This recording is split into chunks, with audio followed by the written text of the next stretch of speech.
Another beautiful Friday night in Southern Ohio as we get geared up and ready for another week of high school football here at Piketon High School as the Redstreaks are set to play host to the Zane Trace Pioneers here in Week 5. Dewey and Tim Daly along with you tonight. Glad to have you with us for what should be an exciting and pivotal league matchup here in the Souda Valley Conference. Well, you know, it seems like I open up with this every week, but it just ends up being true. This is a perfect setting. I mean, the weather, there's a little bit of a breeze. There isn't a cloud in the sky. And, I mean, again, you've got the surroundings that you have here, and you've got two, we believe, are evenly matched, long-time rival SVC conference foes who actually have accounted for the last two league championships in this conference. And I've been looking forward to this game ever since the game last week in Portsmouth ended.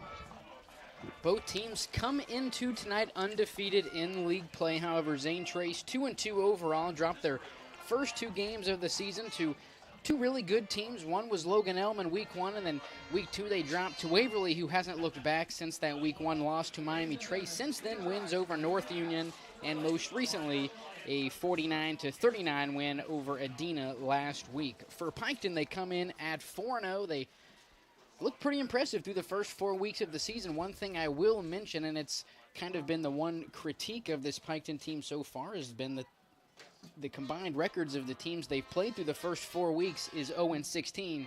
I think we're going to see the first big test, especially in the league, for Piketon here tonight. Well, there's no question that this is the first real test that Piketon has had, and I believe that I think they're up for the test. And the fact that they've played three football programs that have struggled thus far this year is just happens to be. You know, if those games were spread out throughout the year, nobody would be noticing. But I think before the conference season is over, that Piketon will definitely have a say in it.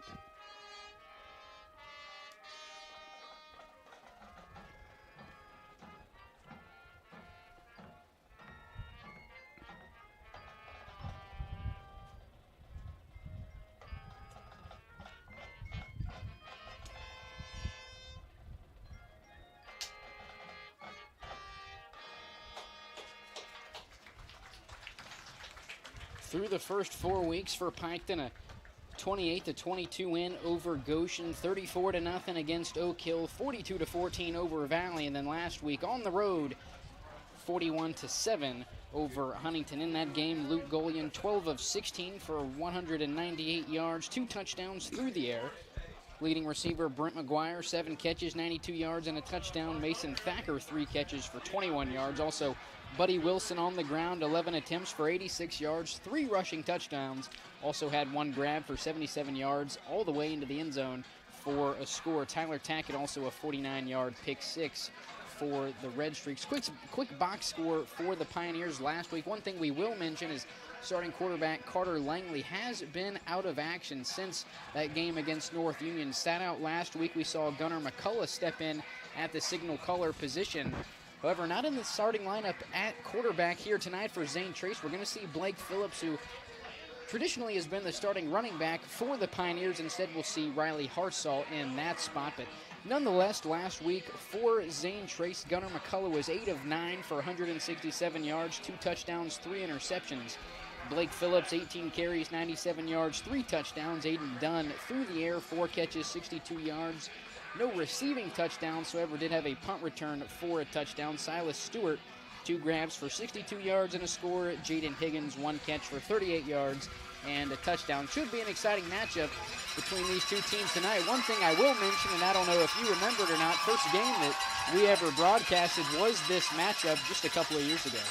Well, and obviously we look back on that game and we have, the most famous line of all time. A couple of famous lines, but that'll be a memory that we'll look back upon for decades and stuff.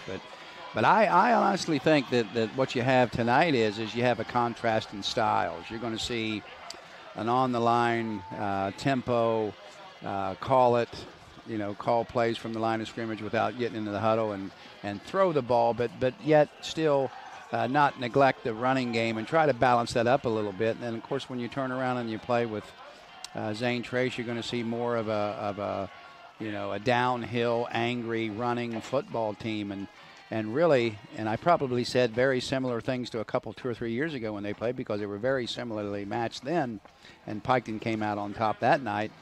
The first team that flinches is out.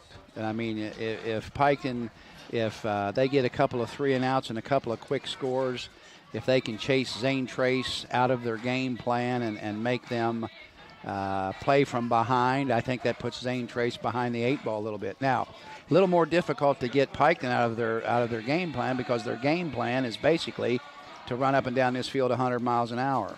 So they want to score points. They're not concerned about time of possession. They're not really overly concerned about making first downs as they are making, gash-type plays or splash plays, whereas Zane Trace wants to control the ball and shorten the game and limit the number of possessions. So, again, if Piketon, and then remember 3 years ago, they didn't get out to an early lead. In fact, they were down a couple of scores.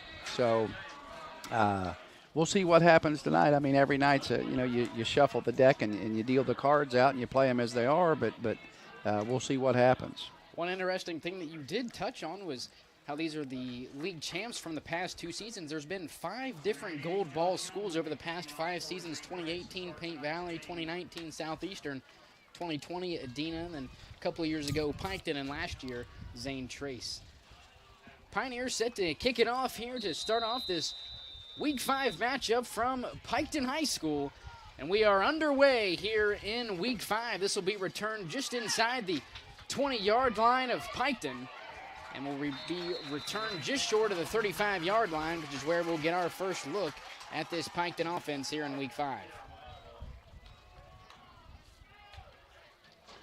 And I'll be honest with you, I'm looking out here, and his name is Luke. Luke and Levi's body type are more the same, and I don't know how they're both a foot taller than their father ever was. The Gaulians traditionally aren't tall people, but Levi and Luke were big kids. First down and 10, ball spotted at the 34-yard line. On first down, here's Wilson right up the middle. He's brought down short of the 40. Nice pickup on first down for Piketon. Again, Piketon comes out, and they're not going to waste any time. Just a little inside zone play up the middle. They'll look for a play action pass, probably in behind it. Pick up of 5. Here's play action. It'll be kept by the quarterback going, and he's close to the first down. Again, a little zone read action there where, Luke makes the call and keeps the ball. Again, I don't know if he's reading that or if it's predetermined, but fits really well together with the first play. And they're not changing formation. No huddle here for the Redstreaks on first down. Right back to Wilson, right up the gut. He's past midfield into Pioneer territory before being brought down right at the 47-yard line. And again, in this style of offense, the more you get going, the easier it gets, because now you're not going to change the defense. They're not going to change the formation. They've probably got a package of 6 or 7 plays, and they're going to run them as fast as they can. Second down, Goyen looks to throw. Here's a bubble pass to the left side to Thacker. He's close to the first down, needed the 44-yard line. Again, in that style of offense, that really is a running play. And I thought he clearly made the first down, but they've got him right on it. I think it's a first down. But again, that little bubble screen there is really an extended handoff. And it looked like to me, I didn't get a great look at it, but it looked like they walked number 2 back. A lot of time they'll do that with number 3. I mean, it could have been number 3, but again, all those plays fit together with that formation and what they want to do. And it prevents the defense from really changing anything. And if you have success, then that creates a problem. Looks like we will have an official measurement. The Redstreaks needed the 44-yard line. I think they've gotten it by about a half a ball. I mean, it's right dead on it.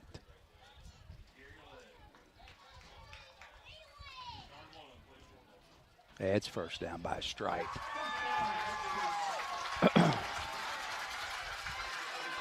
I don't need my cheaters to see that.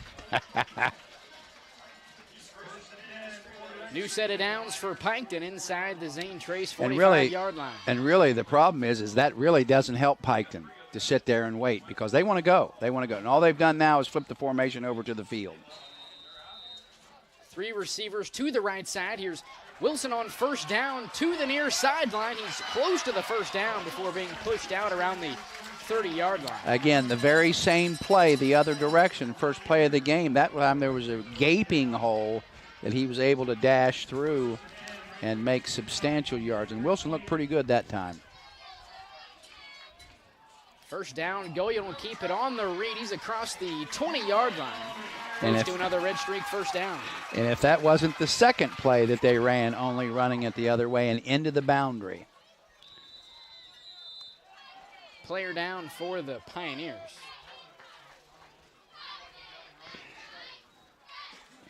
Now, here's what I'm saying, too, with that style. That's outstanding coaching. And, I mean, these guys are running these plays at a fairly high speed, and they're effective plays. And if you think about it, they're running inside zone with the running back. They're running the zone read with the quarterback, and they've run a bubble screen. And they try to do it as quickly as they can. And the nice thing about that is 3 different people end up with the ball in their hand. First time it's the running back, the next time it's the quarterback, the next time it's the guy in the slot.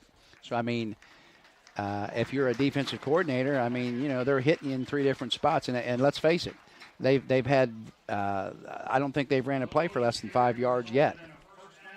And when you're doing that offensively, I mean, you're in rhythm. I mean, they're in rhythm. And these little stoppage deals here, that really actually hurts them a little bit. Same formation to the field. Redstreaks given the first down. It's first down and 10 from the 18 for Piketon. 3 receivers to the right on first down. Goyen looks to throw to the left side. Looking Touchdown. for McGuire in the end zone. Streak strike first.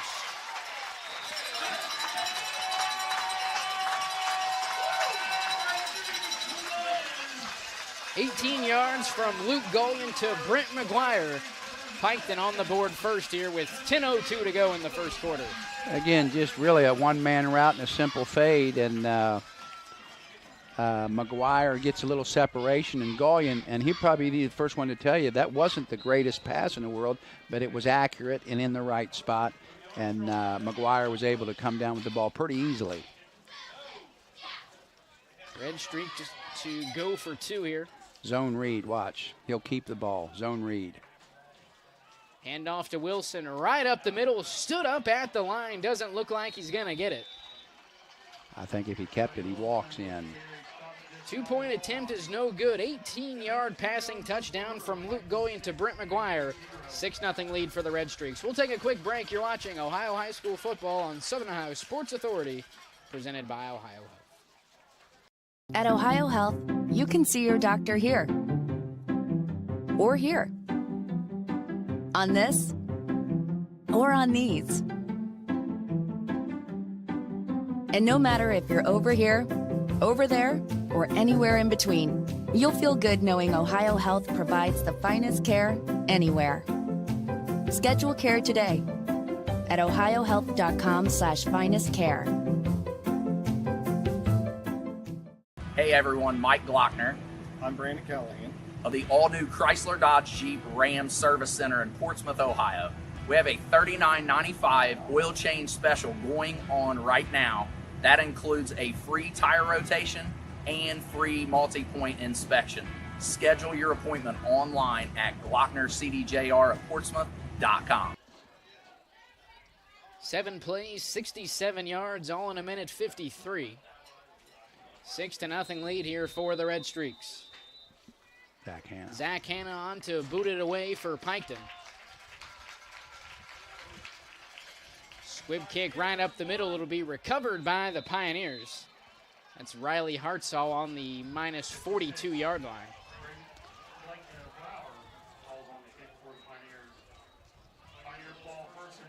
There, yeah.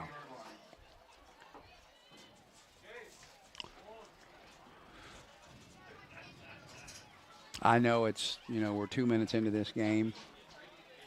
But I'm telling you that Zane Trace, they don't have to go score, but they have to make a couple of first downs and at least flip the field here. The last thing they want to do is go 3 and out and kick it right back to them. Expect a run-heavy game plan from the Pioneers here in week 5. Looks like we'll have a false start on Silas Stewart. However, it looks like it'll be encroachment on the Redstreaks. A little bit of movement on both sides. Starting offensive line for the Pioneers, left tackle Evan Miner, left guard JT Jenkins, center Lucas Euler, right guard Evan Brower, and right tackle Spencer Brower.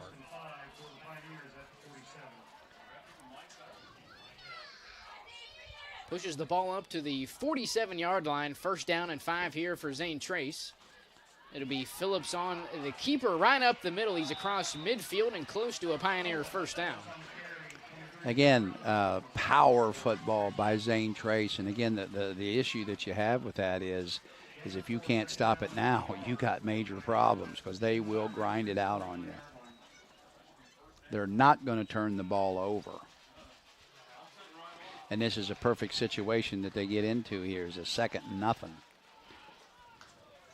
Second down and 1 here for Zane Trace. Here's Hartzell on 2nd down. He's got the first down, brought down right at the 45-yard line.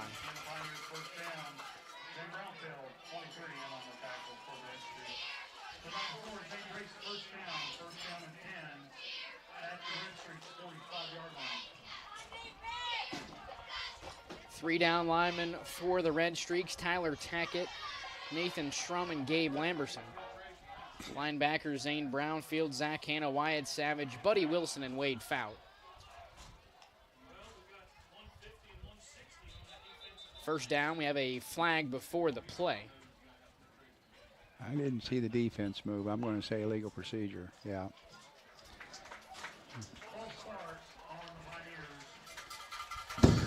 False start on Zane Trace. That'll push them back 5 to midfield. It'll bring up first down and 15 for Dylan Wares and Zane Trace.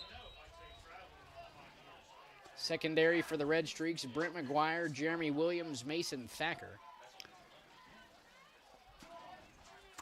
Again, not what you want to do if you're Zane Trace. But again, 15's not a huge difference. They'll probably still stay on the ground.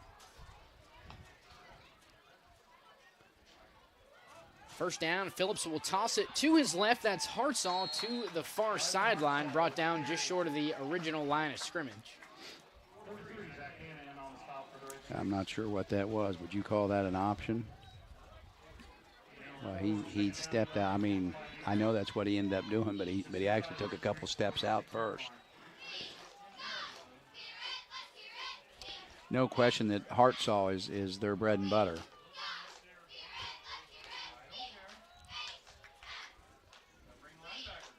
Second down on the play action. Phillips will keep it. He's tackled just past the 45-yard line. Pickup of a few for Phillips. Again, inside. Again, I don't know whether or not they're reading that again, but it's a zone read concept.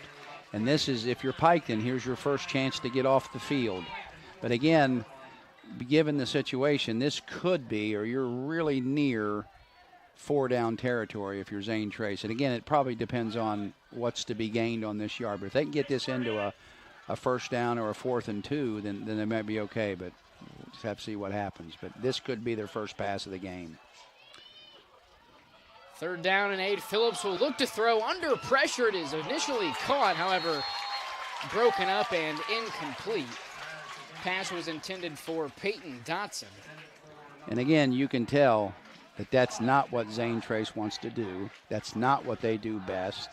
And Piketon's now going to get the ball back. Now, they may get the ball back, inside their 20-yard line. But again, give credit to the Piketon defense for getting a stop. But I'm going to tell you, that was all set up by that illegal procedure on first down. Once they got behind the sticks, it changed the entire possession. Gunnar McCullough to boot it away for the Pioneers. Redstreaks going to let this one roll out. About the 9. Be down just inside the 10-yard line, which is where we'll get our second look at this Redstreak offense here in Week 5.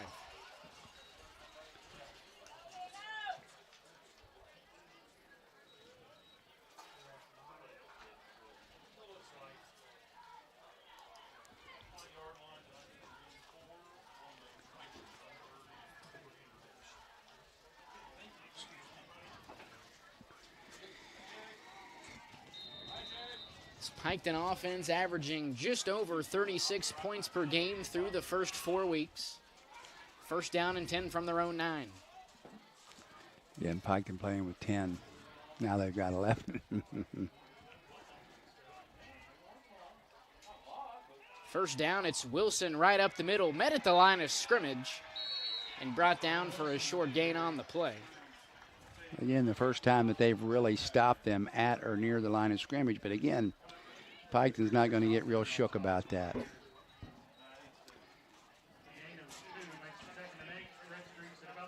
Pickup of 2, second down and 8 for the Redstreaks. This time Goyen will keep it. He's stuffed at the line of scrimmage. Another short gain, if that, for Piketon. Again, the opposite of that play, or the reverse of that play, is the zone read with the quarterback keeping. And this is a great chance for Zane Trace to get off the field, maybe gain a little field position on the exchanges. And the first true passing situation that Piketon's been in.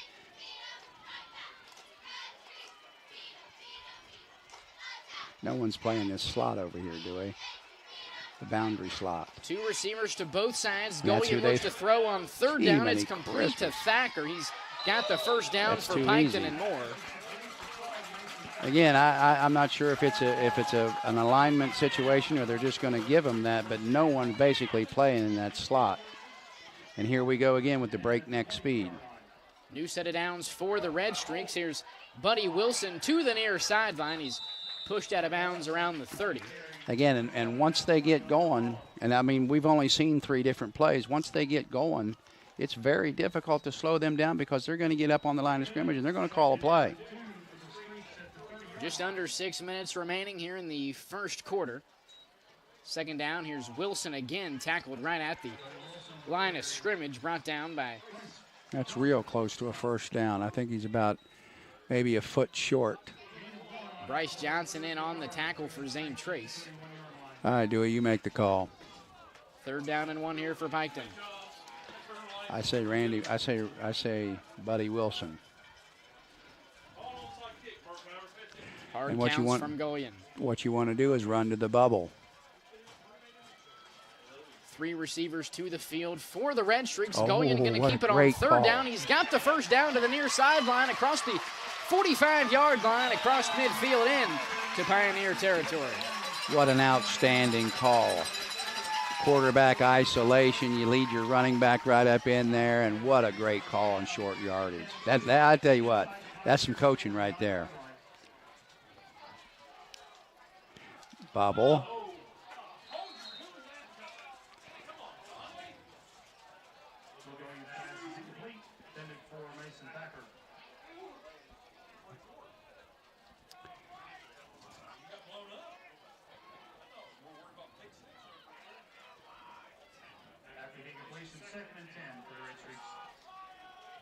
Incompletion brings up a second down and 10 for Piketon. Second down, here's a handoff to Wilson right up the middle. Bounces it to the outside, now to the hashes. Eventually brought down for a pickup of 6 yards on the play for the junior. Again, and Piketon's nearing very near 4-down territory, especially at the speed that they like to play at.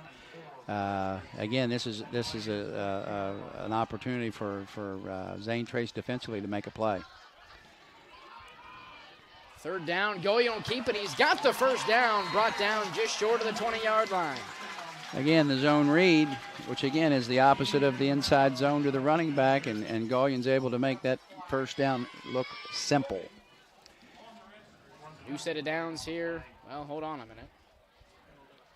Flag is down towards the near sideline. It'll be holding on the Redstreaks, so that'll bring the Goyen run back.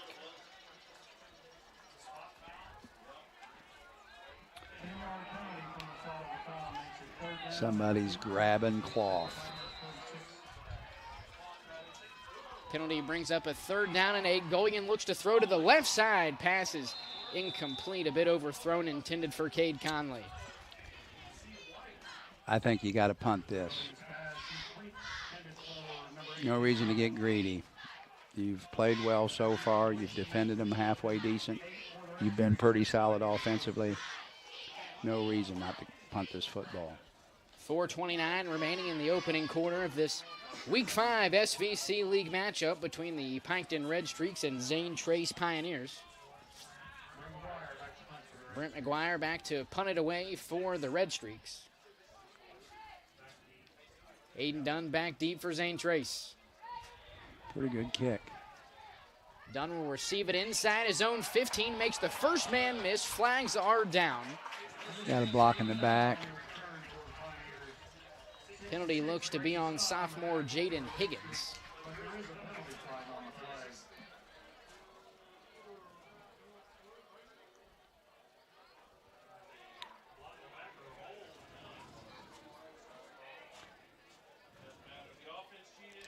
And again, if you're Piketon and you have to punt the football, granted you got a penalty to help you, but this is where you wanted to put them.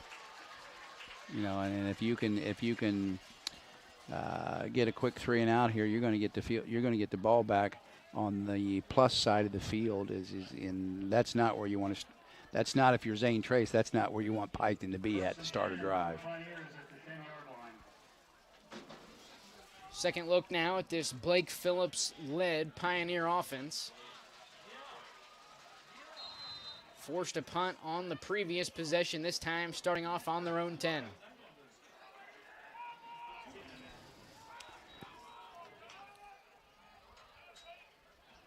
First down, Phillips will keep it himself across the 10-yard line. Short gain on the play for the senior. Again, I would have to call that a speed option. He just simply kept the ball, and obviously they're going with a little more conservative type mentality here. And running option down here is a little bit dangerous, but again, with the quarterback keeping the football, that makes it kind of a low-risk play. And, 4 yards is a good start. And if you're Piketon here, you might want to turn the heat up a little bit. 4 receivers sent, 3 to the field for the Pioneers.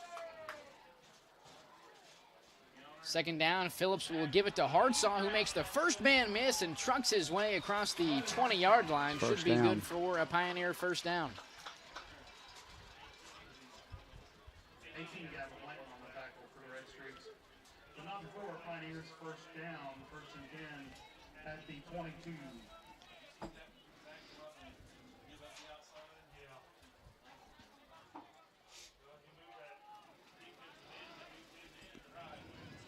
Ball spotted at the 22-yard line.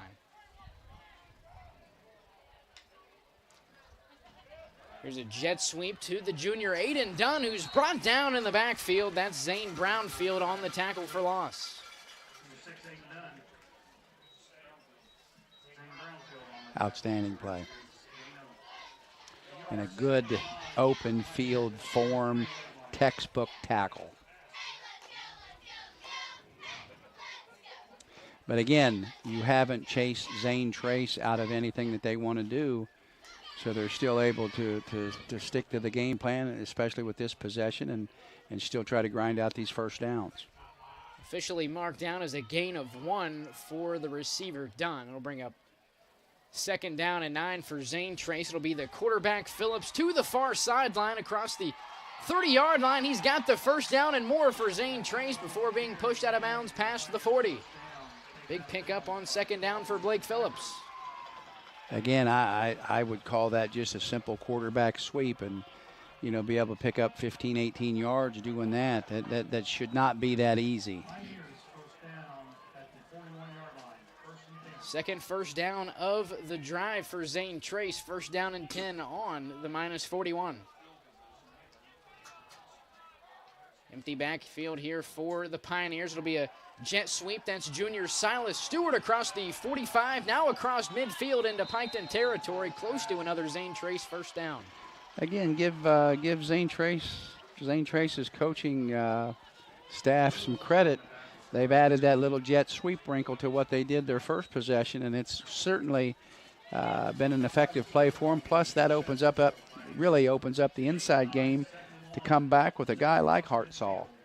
Ball spotted just short of the line to gain. Pioneers need the 49. They're going to throw, do we?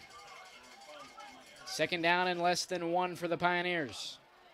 Stewart motioned in the backfield. Phillips will keep it. He's got the first down across the 45-yard line, brought up just short of the 40.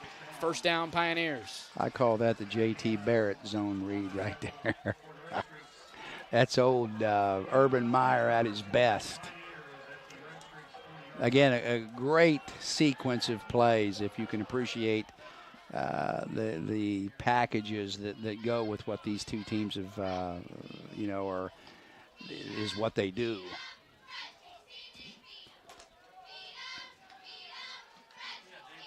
First down and 10, ball at the 40. Phillips will hand it off. That's Hartzell across the 45-yard line, barreling his way past the 35. Nice pickup on first down for the senior. Yeah, and I don't believe the last 5 or 6 plays that Piketon's even come close to stopping Zane Trace for less than 5 or 6 yards. And if they don't do that, they'll shorten up this game. And let's face it, Zane Trace wants to play at their speed. 4 receivers set here for Zane Trace. 3 to the field, Aiden Dunn to the boundary. Phillips will keep it himself on second down, brought down in the backfield. That's Zane Brownfield in on the stop. And again, the first play in the last 5 or 6, they've actually defended him, but no question that Zane Trace is in 4-down territory. And again, for what their philosophy is, they're set up perfect to still be able to run the football. It looks like we're going to get quarter here. Final 10 seconds trickle down here in the first quarter, a 6-0 lead for the Redstreaks as we head to the second quarter. We'll take a quick break. You're watching Ohio High School football on Southern Ohio Sports Authority, presented by Ohio Health.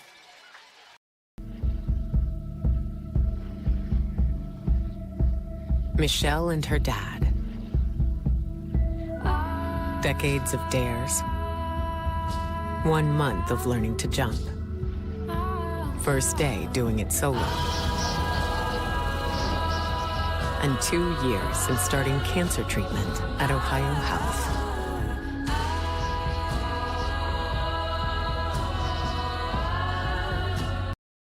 This broadcast is brought to you in part by Willie & Son Trucking. Willie & Son Trucking has been a proud supporter of local student-athletes, coaches, and athletic programs throughout its history. Be sure to look out for the Shack Athlete of the Week presented by Willie & Son Trucking each week at SOSAOhio.com. Second quarter, just a few moments away here from Piketon High School. Redstreaks leading 6-0 off of an 18-yard Luke Gullion to Brent McGuire touchdown on their first drive of the night. Well, and again, we talked about what we thought we were going to see. I mean, they are who we thought they were. I mean, we've seen exactly what we thought we were going to see, and we've seen both teams been successful at what they want to do. Third down, 2 yards to go for Zane Trace. It's a keeper for the quarterback, Phillips. He's got the first down in a foot race to the right side, eventually brought down inside the Piketon 10-yard line. 20-plus yard run for the quarterback, Phillips.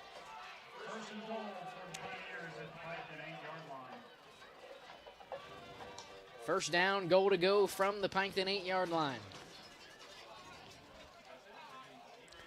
Again, a little bit of a zone read concept that just left the entire left side of the Piketon Redstreak defense holding air. Here's Hartzell on first down inside the 5. Touchdown, Pioneers.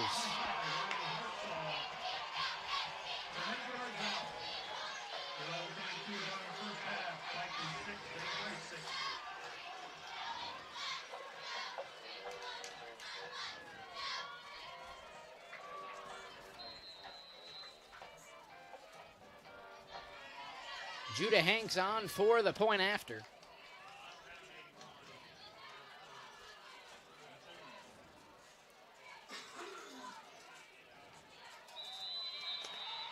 Splits the uprights. Zane Trace strikes back an 8-yard rushing touchdown from senior Riley Hartzell. 7-6 lead for Zane Trace. 11:32 remaining in the second quarter. We'll take a quick break. You're watching Ohio High School football on Southern Ohio Sports Authority, presented by Ohio Health. There's not a Par Mar store near you now. There will be soon. That's the slogan, and that's what we believe at Parmar stores. From groceries to gas and all the other stuff you need, Parmar has it. Download the Parmar app for even more savings, and don't forget the Parmar Rewards Card too. We also believe in being a big part of your community, so look for us at the ball game or wherever you are. Shop us today, like us on Facebook, Instagram, Twitter, and remember, if there's not a Parmar store near you now, there will be soon. This presentation of high school sports on Southern Ohio Sports Authority is brought to you in part by your local McDonald's. McDonald's proudly supports all area athletes again this season. Visit your local McDonald's in Chillicothe, Circleville, Greenfield, and Waverly, and be sure to check out SOSA's newly relaunched podcast, Overtime, presented by McDonald's. 10 plays, 90 yards, 4 minutes, 46 seconds. An 8-yard rushing touchdown from Riley Hartzell. PAT was good from Judah Hanks. Zane Trace out in front 7-6 with 11:32 to go here in the second quarter.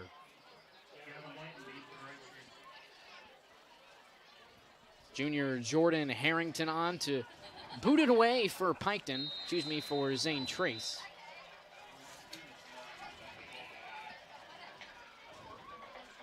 Strong kick inside the 15-yard line. It'll be Wilson on the return right up the middle. He's brought down just past the 30-yard line. Nice return from Wilson.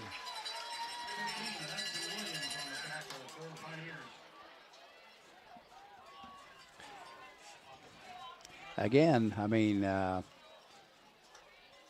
Piketon, comes out and able to do what they want to do. Can't finish off their second drive. Give it back to Zane Trace. Zane Trace ends up going 90 yards. And we're right back where we started. First down and 10 for Piketon, right at the 34-yard line. First down, Gullion will hand it off. That's Wilson to the left side. He's past the 40-yard line. Nice pickup on first down for Wilson. Again, we've seen this play about 4 or 5 times, just a simple inside zone.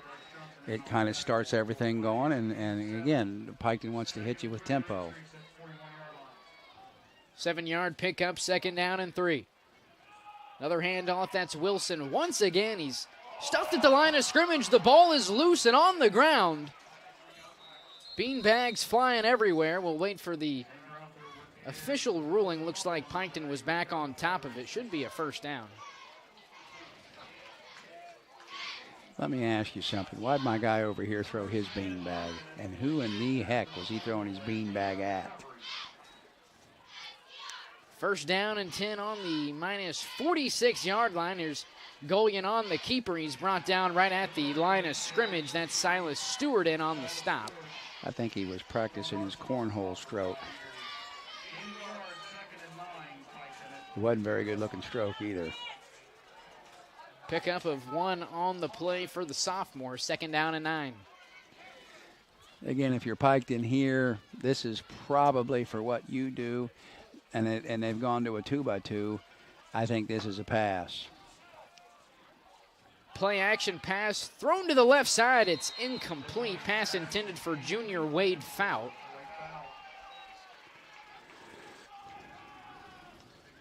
Quick strike from Gullion will bring up a third down and 9 on the incompletion. Again, if you're Zane Trace, here's an opportunity for you to get off the field and get the ball back in a halfway decent field position.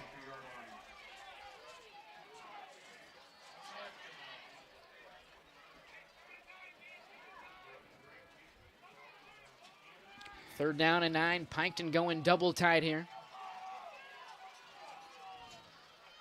Gullion back to throw on third down. Looking to his right. He's got his man. That's Brent McGuire. Pushed out of bounds shy of the 45-yard line. Still needed a couple of yards for the first down. Need about 2.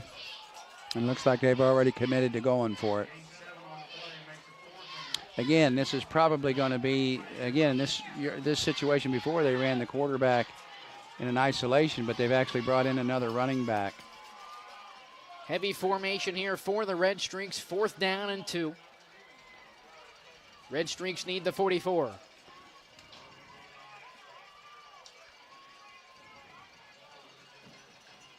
Zane Brown fielded Buddy Wilson alongside the quarterback. Gullion straight ahead. He's stuffed at the line of scrimmage.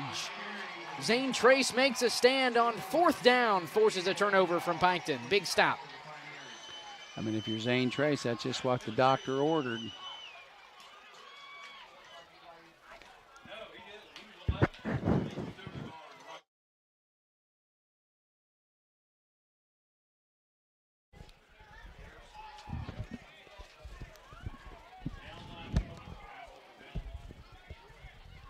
Pioneers take over on their own 46-yard line. 10:01 remaining here in the first half.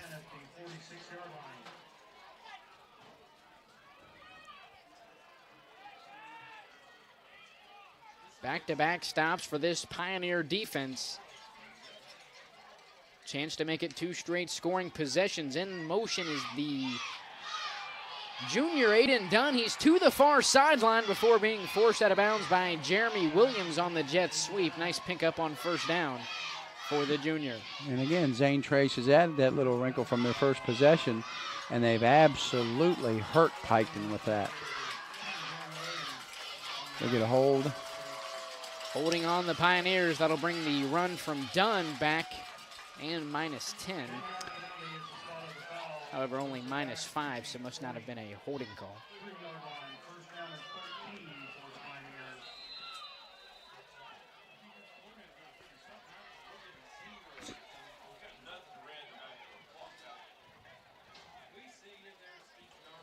And again, if you're Zane Trace, you know, one of the things that you definitely want to avoid, let's face it, we know what happened the last time they got behind the sticks is when Piketon got their only stop. Penalty brings the play back, -5. 1st down and 15 from the 43. Quarterback keeper for Phillips to the far sideline. Makes the first 2 men miss. Trying to get to midfield, will be brought up just short. Pickup of about 6 on the play for the senior.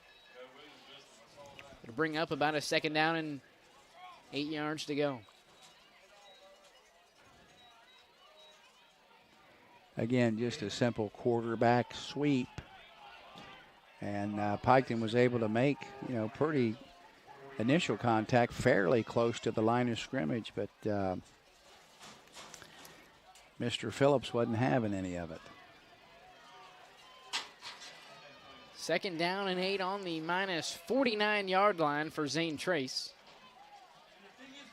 High snap, caught by the running back Hartzall right up the middle. He's past midfield and into Zane Trace territory. Check that into Redstreak territory. About 3.5. I believe that was a design play, which I would call that a direct snap.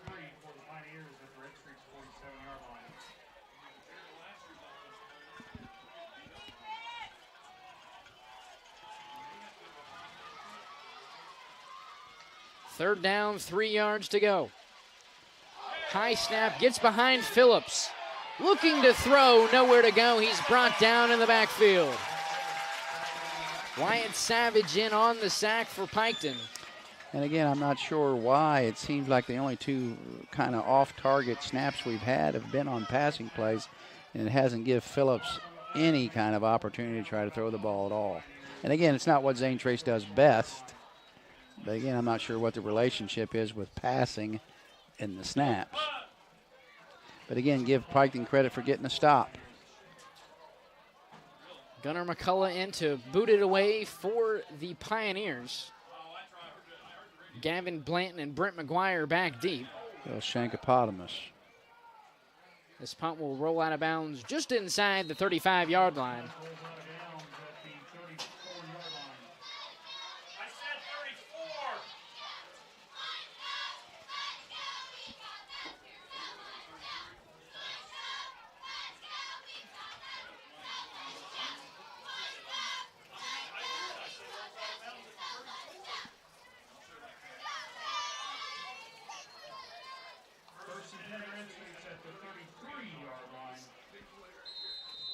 Ball spotted at the 33-yard line. 1st down and 10 for Piketon. Play action. Golian rolling to his right. Looks to throw. It's completed to Mason Thacker, who's pushed out of bounds just past the 35. Again, just a simple rollout, move the pocket, timing route, little vertical grass. And again, they're often moving. Second and short. 6 yards on the connection. Here's Wilson on second down to the near sideline. He's got the first down. Set the sticks. Let's go. Let me tell you what this play is doing. Bubble to the field. First down and 10 on their own 45. Gullion will keep it to the near sideline, pushing forward past midfield into Pioneer territory. Again, I know I say this all the time. I don't know if he's reading that or if it's predetermined in the huddle, but again, those packages, those schemes fit together extremely well. Second down and 5. Here's a handoff to the junior Wilson. He's got the first down for Piketon. And again, once they kind of get going downhill, I mean, it creates a momentum. It's a positive thing. They keep going. Timeout, Zane Trace. Hey, that's a great timeout by Zane Trace.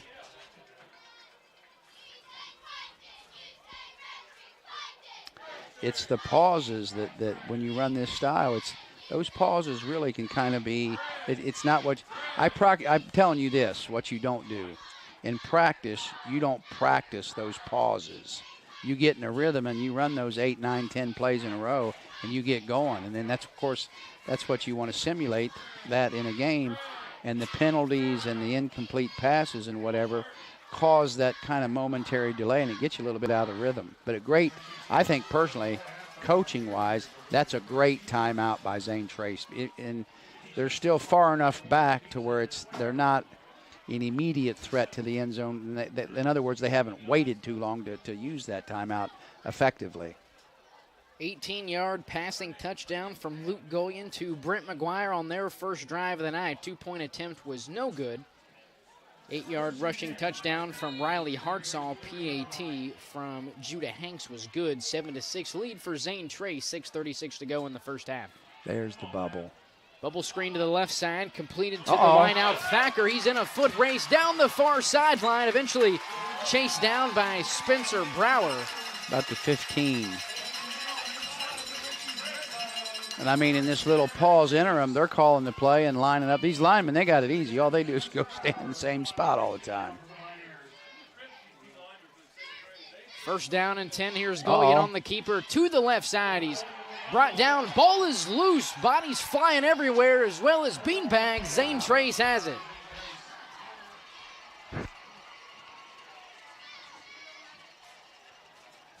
A big turnover on first down for the Redstreaks allowed Zane Trace to take over deep into their own territory. Again, just heartbreak hotel if you're a Piketon Redstreak. I mean, there's no question they're headed into the end zone, and I can't tell if that was a simple one of those weird things where a guy just happens to fist the ball out or if he absolutely deliberately fisted the ball out. But nonetheless, it's first and 10, Zane Trace. First down, ball spotted at the 13-yard line. Here's Hartzall on the carry. Short pickup on the play for the senior.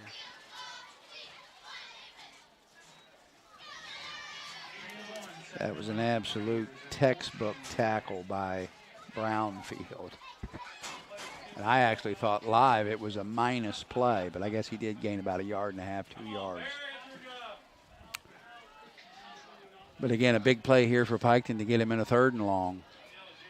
I was going to say they don't have that slot covered. Second down and 9. Phillips going to keep it on second down. He's past the 15, check that 10-yard line.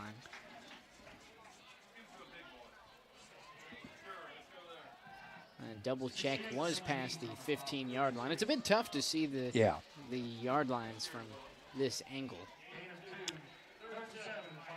But again, here's a great opportunity for Piketon to get off the field. Personally, I think Zane Trace will throw here again. And let's face it, the first 2 times they tried to throw was an absolute fire drill. 3 yards picked up on the carry by You got Phillips. 2 guards, 3rd down and 6. Third down, a handoff to the tailback. That's Phillips. He's close to the first down. he Carter absolutely got Langley the first actually down. back in the game for Zane Trace to deliver the handoff. We'll see if he remains in the game.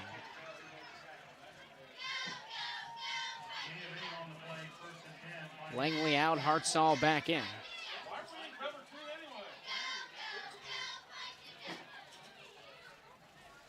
First down, Pioneers. First and 10, Pioneers at 24.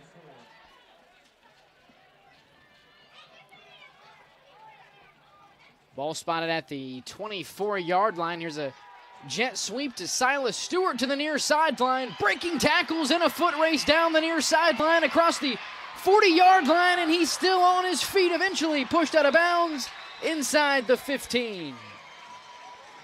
Again, I'm telling you, they've hurt him with that jet sweep.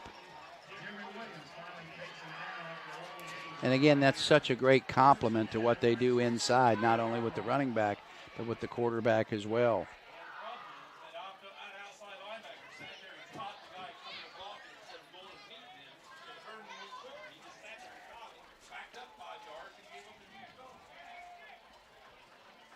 Under 4 minutes remaining here in the second quarter. 7-6 lead for Zane Trace.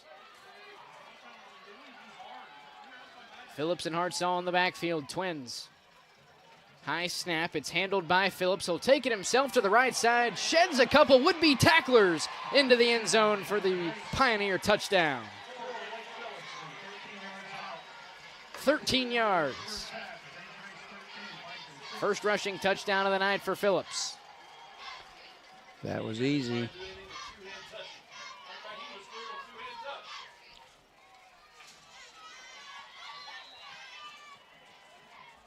Hanks on for the point after.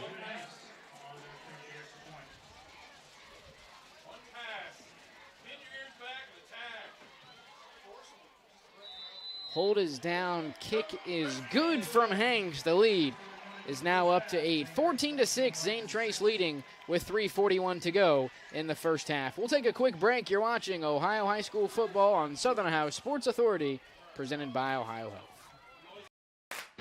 See everything Southern Ohio Sports Authority presented by Ohio Health has to offer by visiting our website at sosaohio.com for complete coverage of area athletes and teams, including game stories, features, live streams of games, player and coach interviews, nightly scores, area standings, and much more.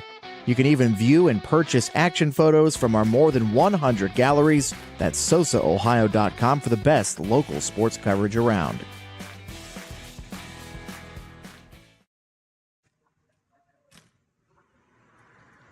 Hey, Mike Glockner here from the Glockner family of dealerships. Want to wish all the fall sports athletes a very safe and successful year. Good luck.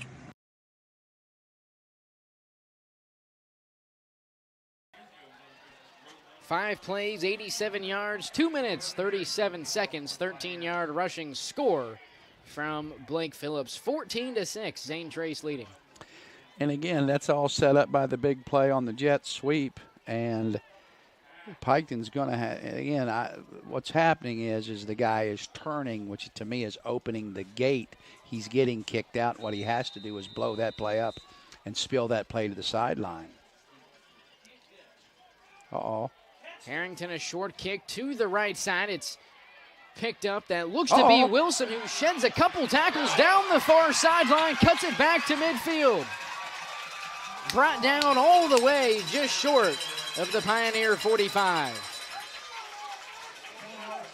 I can tell you one thing, that play started off as nothing. And Mr. Wilson turned that into a little bit of a freak show.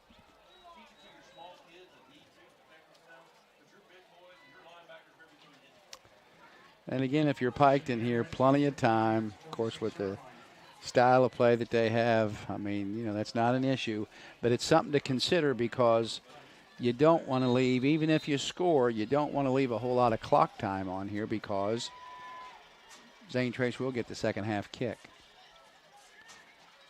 First down, Brownfield in the backfield alongside Goyen. He'll get the first down towed across the 45-yard line. Solid pickup on first down for Brownfield. I'm surprised we don't have play clocks. Didn't we have play clocks down here before? Never did. Okay.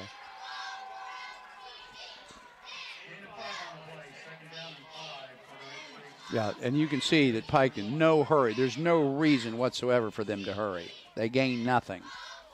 So you just slow it down. And I'm telling you, they have simulated this because it's just as important sometimes to practice your 2-minute offense as it is your 4-minute offense. And obviously this is a 4-minute offense situation here. 4 yards picked up on the play by Brownfield, 2nd down and 6. Ball is loose. Golian picks it up. He's brought down in the backfield. A loss of about 2 on the play for Golian. Again, just sloppy play in the backfield and just not exactly the right time to have that happening. But again, fortunately for Piketon, they didn't turn the ball over. Loss of 3, 3rd down and 9 for the Redstreaks. 2 receivers to the right side. Golian rolling to his right, throwing to the near sideline. Pass is deflected and incomplete. That's junior Aiden Dunn in on the deflection. That forces a 4th down for Piketon. That's outstanding play by Dunn. Outstanding play by Dunn. And if you're Piketon here, you're kind of sitting in between. If you kick it, honestly, Zane Trace probably doesn't. Yeah, I was going to say Zane Trace probably doesn't have enough time to score. If you go for it and don't get it, they absolutely do. I think this is the right move.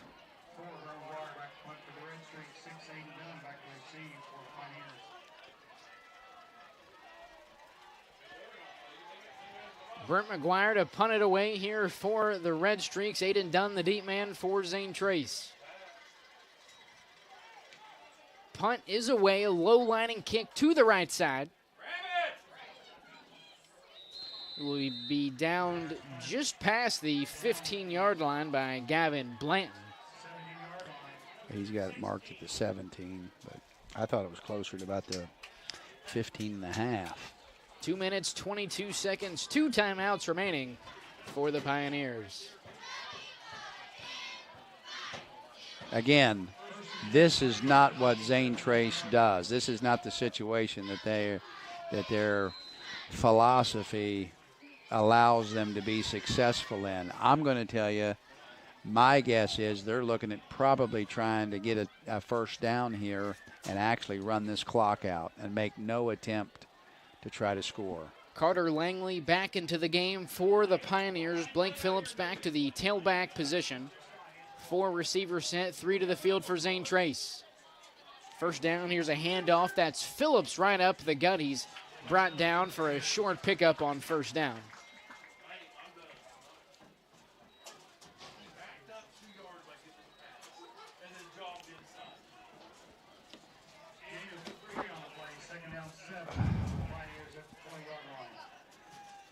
See, and they're going to sit here and let that bad boy go down.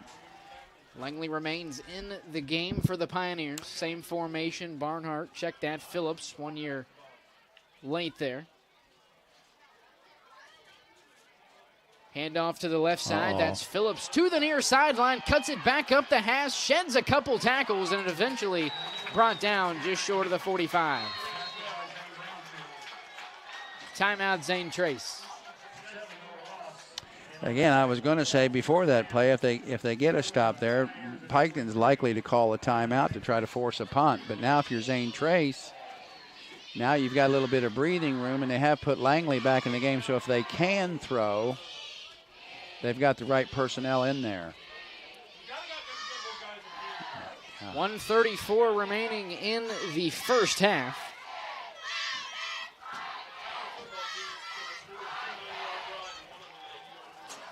So far tonight, 14 carries, 112 yards for the tailback, Blake Phillips.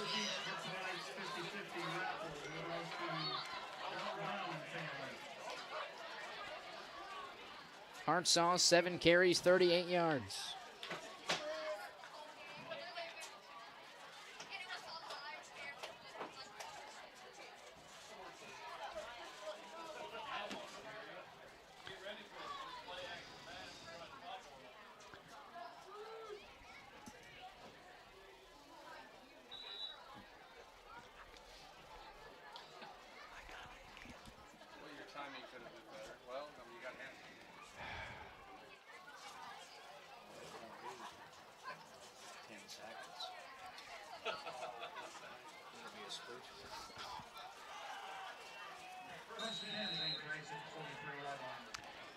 It's possible we may see a pass here.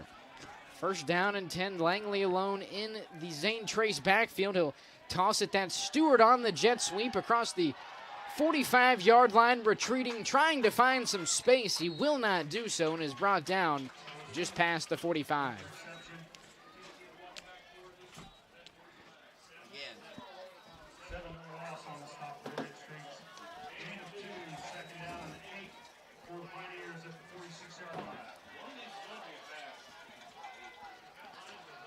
Second down and 8, 1:05 remaining here in the first half. 14-6 lead for Zane Trace. Langley looks to throw, passes intended, but incomplete for Aiden Dunn.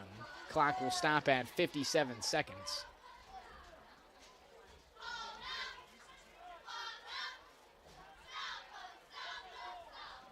At the incompletion, third and 8 for the Pioneers at the 36-yard line.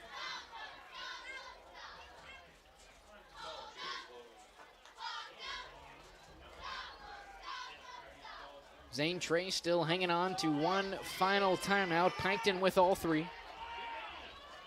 Third down and 8 from the 46. Third down, Langley will give it. That's Phillips right up the middle, brought up just shy of midfield. Timeout, Piketon.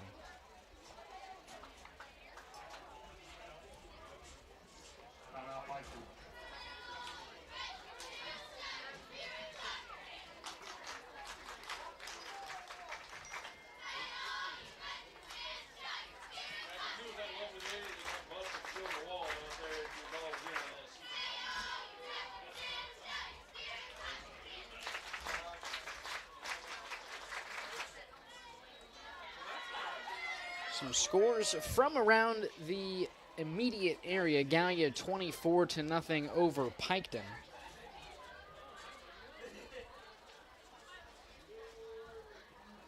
Paint Valley 14-0 leaders over Westfall. Coal Grove 24-8 over Chesapeake at the half. And Vinton County leading Athens 14-7 at halftime. McCullough on to boot it away on fourth down, a high yet short kick. It will roll inside the Piketon 25-yard line and roll out of bounds. 41 seconds remaining, about 75 yards for the Redstreaks. Still 2 timeouts remaining.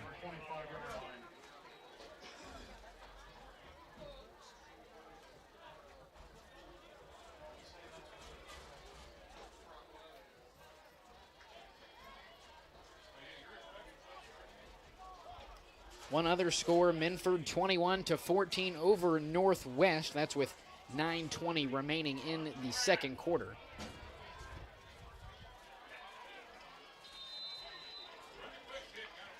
First down and 10 on the 25, 41 seconds, 2 timeouts, 75 yards here for the Redstreaks. Goyen looks to throw a screen pass intended for the tailback. Wilson is intercepted. That's Blake Phillips in on the reception.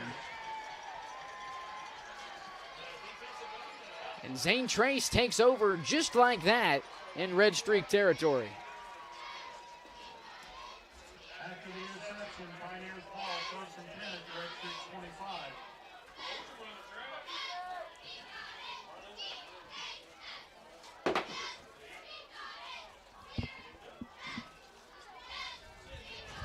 So about 25 yards picked up, if you think about it, for Zane Trace on the punt. They take over at the Piketon 25-yard line. High snap over the head of Phillips. He'll fall on it past the 35-yard line. And unless we have a Redstreak timeout, I would assume that would take it to the half.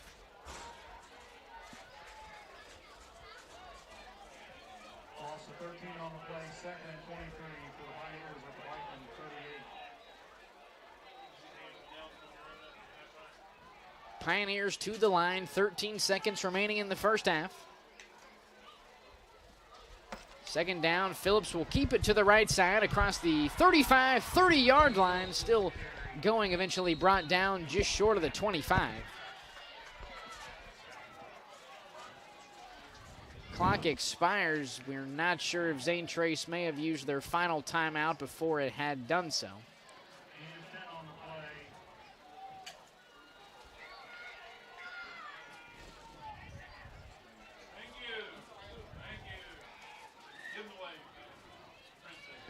Clock reads triple zeros. We'll wait for the official ruling.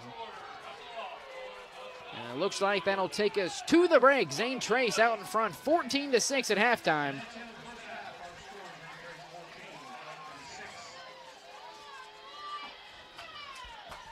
Stay tuned for the halftime show with Tim Daly and John Bruce. We'll be back right after this. You're watching Ohio High School football on Southern Ohio Sports Authority, presented by Ohio Health.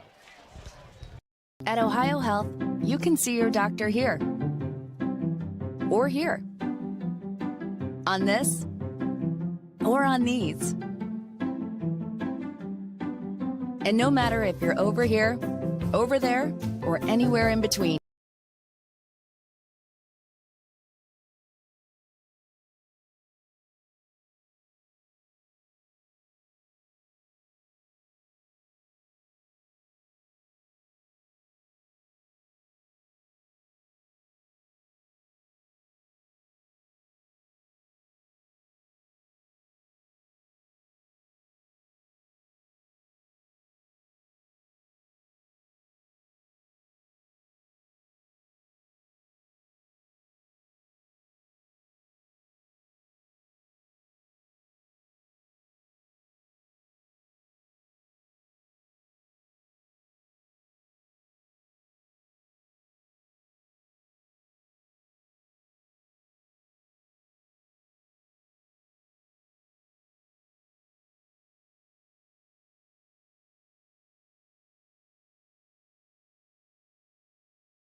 All right, folks, welcome back into halftime here at Piketon, where Zane Trace, despite being very short-handed, is up 14-6 on the Redstreaks of the half. This is John Bruce in for halftime with Tim Daly.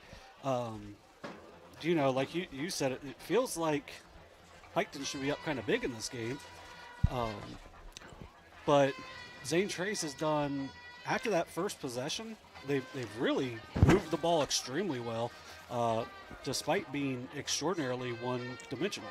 Yes, and I mean, obviously, but if you notice in their first possession, which resulted in a punt, what they added to their second possession and have continued to go to it is they put in the jet motion and the sweep, and it's been their most effective play.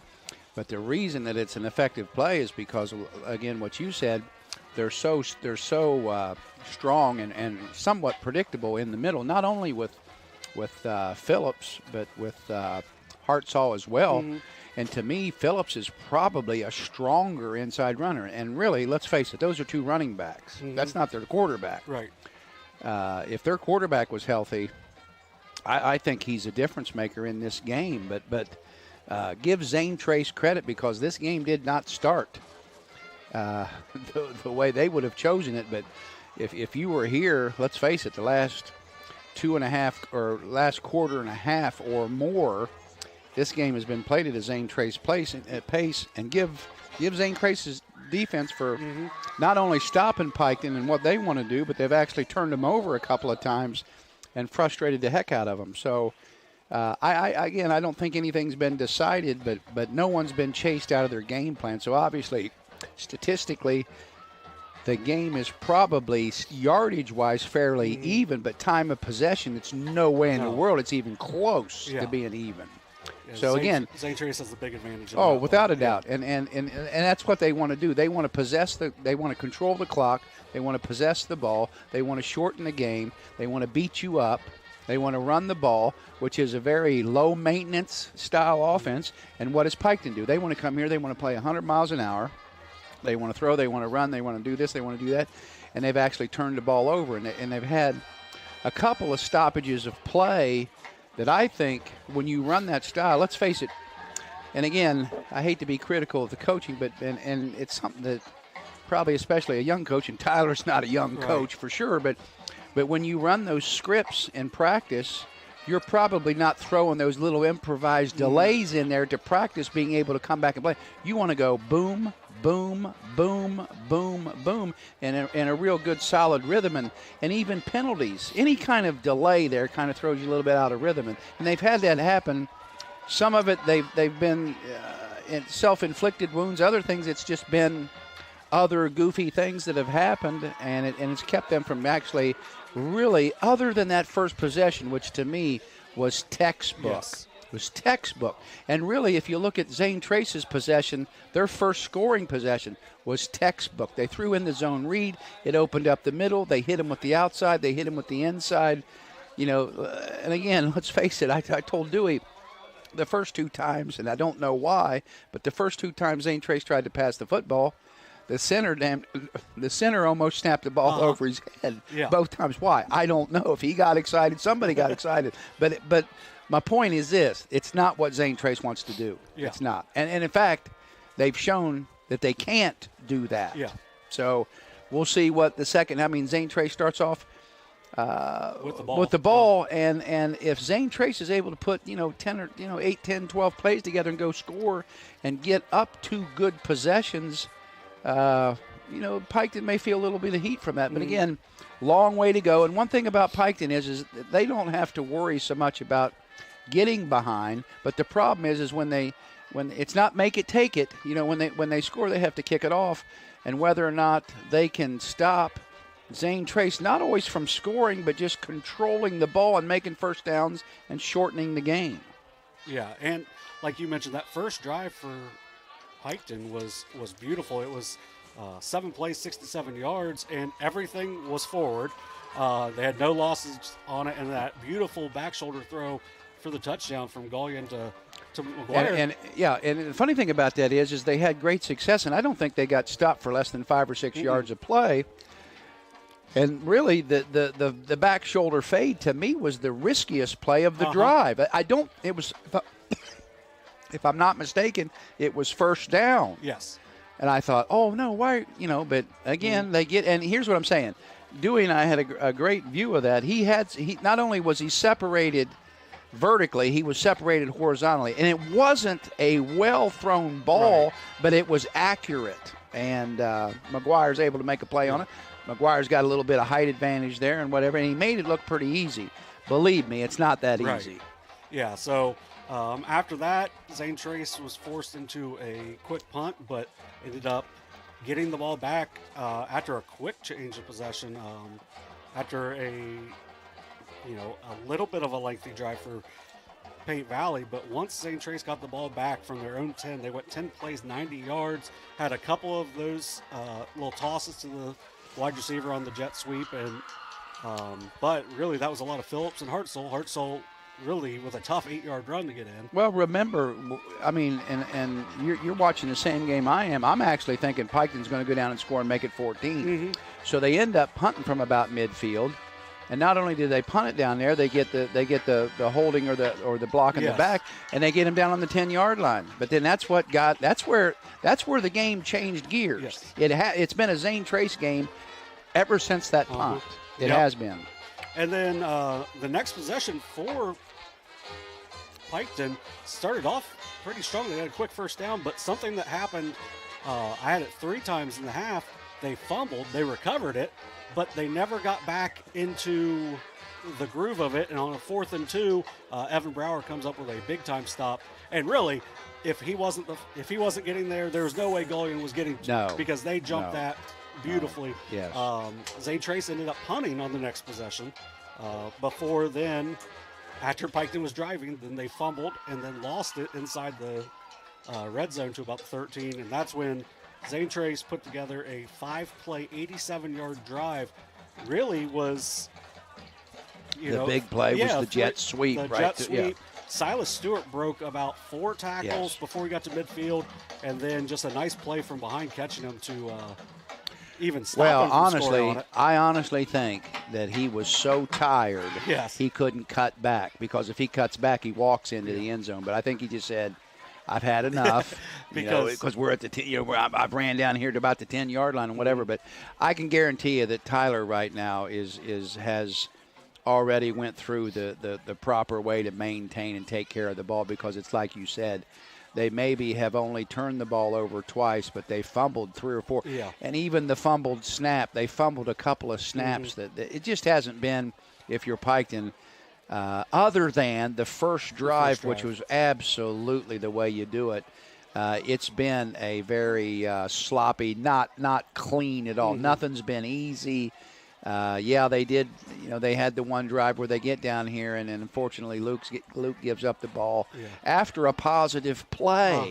But it's just, again, and I didn't have the angle to see if that was him swinging the ball around, or if the Zane Trace kid hammer punched the ball out here, or he just got hit and lost the ball. I don't know, but anyway, those aren't acceptable results if you have to protect the football. Now, here's where it maybe a coaching question for you, and this is something like you schedule a couple years in advance. You don't know exactly, like Oak Hill's been a good program. There's no way Piketon was going to know Oak Hill was going to be what they are this year. No. Goshen's been a decent program in the past. They're the only team that they've played so far that's won. Do you think some of those fumbles are because they haven't really been hit the first 4 weeks? Well, and here's what I would Zane do. Trace is bringing way more physicality. There's no question. There's some validity to what you said, but at the end of the day, you're dealing with 15, 16, and 17-year-old kids, and if you're going to tell me with any kind of consistency, you know what you're going to get. You don't know what it's like to coach 15, 16, 17-year-old kids. I mean, they just, it's. You shuffle the deck, you lay the cards out, and then you try to play it. And I'm not saying that that's always bad, because you may get some really positive things out of some kids that you didn't see that coming either. But it's the negative stuff that you always remember more so than the stuff that surprises you. But again, I would tell you that that's life as a high school coach, and obviously the lower the levels you go, it's even worse, because you get down to the junior high thing, and you may have kids telling jokes on the sideline and stuff. I mean, you don't know what you're getting into, but as someone who's only coached at the lower level, no, outside of a couple games, you know exactly what I'm talking about. And I've never coached coached football at that level, but I just think they've been sloppy. And again, I don't know what kind of work they had this week in practice. And again, that people say that you practice how you play or whatever. I would tell you that sometimes what happens in a game has nothing to do with what happened in practice. I always tell people this: you walk out as a coach and you sit here and you look, and it's like looking through a camera lens. Sometimes you walk out there and the picture is just high def, crystal clear. And then there's other times when you look out there and you just see it's foggy around the edges and you just can't never get it cleared up. And then you ask yourself why. And here's what I'm going to tell you the answer is. There is no answer. I'm just telling you, every now and then you get dealt these cards and you try to play them the best you can, and you just never can quite get it dialed in. Now, if you can somehow magically take that situation and turn it into a win, I think that makes you an outstanding coach. You know, it's easy to do things when things are going the way that you've anticipated them and your kids are playing well and that type of thing. It's almost like I tell Dewey all the time in the game of golf. So we're on number 4 the other day. Hits a really good drive. Hits his chip over. And it's only about a 50-yard shot. Hits it over about 3 or 4 steps off the back of the green. He's not real happy about it, and you know him as well as I. He's not real happy about it. Stubs his chip coming back. So now he's about 2 foot off the green, chipping for par. He makes the chip for a par. And I look at him, and of course he's more relieved than happy. You know, you chip in for a par. And I said, now, I want you to think about something. You know, you hit the really nice drive and you chipped in. So you hit 2 really good shots in this hole. But you understand that second and third shot created the opportunity that the fourth shot gave you to chip that in, because if you don't stub that, you don't have that chip shot to make. So without the adversity, you don't have that as a result. So I think a lot of times the game of golf is a direct reflection of life and other sports. It isn't how well you perform or what you get out of when you play well. We all know that oftentimes that results in success. But what type of record can you achieve when you're not at your best? And how well do you play your bad shots? Because if you know anything about the game of golf, that is golf. You know, from the fairway to the green and looking at 20-foot putts all day long, I could play on the tour. But, you know, how well do you play out of the trap? How well do you play out of the rough? How well do you play when you have to hook a ball around a tree or whatever? And those are the things that, and again, I hate to sound philosophical, but they build character, but they create confidence. And to hit a ball over there and to have something to bend it around the tree, the confidence that you can build off of that is it's immeasurable. But again, I don't think that this particular game, I don't think it's time for Piketon to push the panic button. And again, they're made to play from behind. Zane Trace is not made to be played from behind. But again, Zane Trace, the room for error, they have no room for error in their game. They can't make penalties. Just like in their first possession, what happened is remember on first down they got a legal procedure. And just the simple fact of having 1st and 15 instead of 1st and 10 stalled that drive. And I mean, that's minor. Okay, 15 yards. I mean, it's minor. But that when you play that style of football, that's how close the room for the margin of error is. But now, when you play like Piketon, let's face it, they can score touchdowns, get a quick 3 and out. I mean, they can score quickly and often. Now, they're younger. They're not as experienced and maybe not quite as athletic as they've been in the past. But they're basically running the same style that they've run now since probably even a little bit before Levi.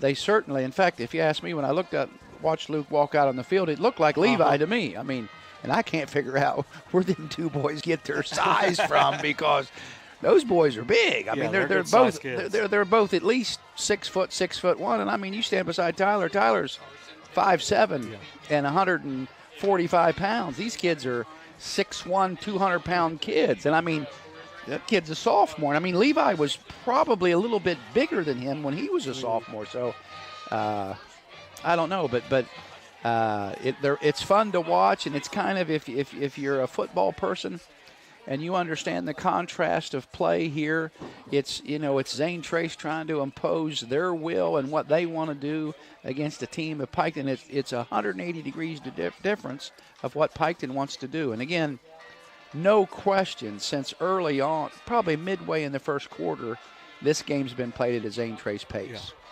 And if Piketon doesn't alter that direction, they're in for it'll be a very fast second half, and probably 28 points wins this game. You know, Piketon would like to get into more of a 35-35 or even a 42-40 type game, but again, we'll see. I mean, again, if you think about it, other again than the first drive, it's like, are you keeping penalties? Yeah. What I'm going to guess Zane Trace, other than that procedure call, maybe had one other penalty. They have that block in the back. Oh, they had the block in the back, which I'm not even going to count that offensively. Yeah. Right. Then I think they had one more procedure. Okay. But, which is a fairly clean game. Yeah, the biggest thing for them is they've had the 2 snaps go over Phillips' head. Yes. And that's pushed them back.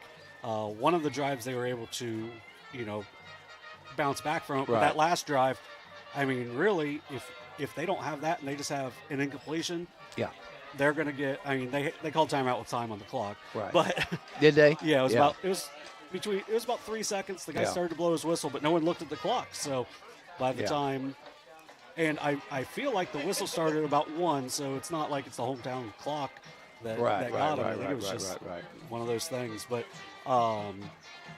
so for Zane Trace, it's important for them to not have turnovers, obviously, because turnover is cancer to what they're doing. I mean, I hate to use that word because I know that touches a lot of people, but it's the worst possible thing that can happen to them. Is a holding penalty is a bad deal, because now it's not just 1st and 10 or 1st and 15. Now it's 1st and 20.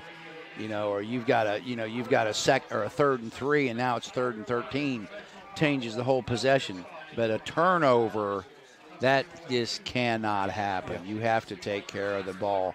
And again, they're not. I don't know that this is their backfield is the 4x1, but a little bit of speed on the outside, but more power on the inside. But I said before the game, the first one that flinched. Now Piketon's probably never going to flinch.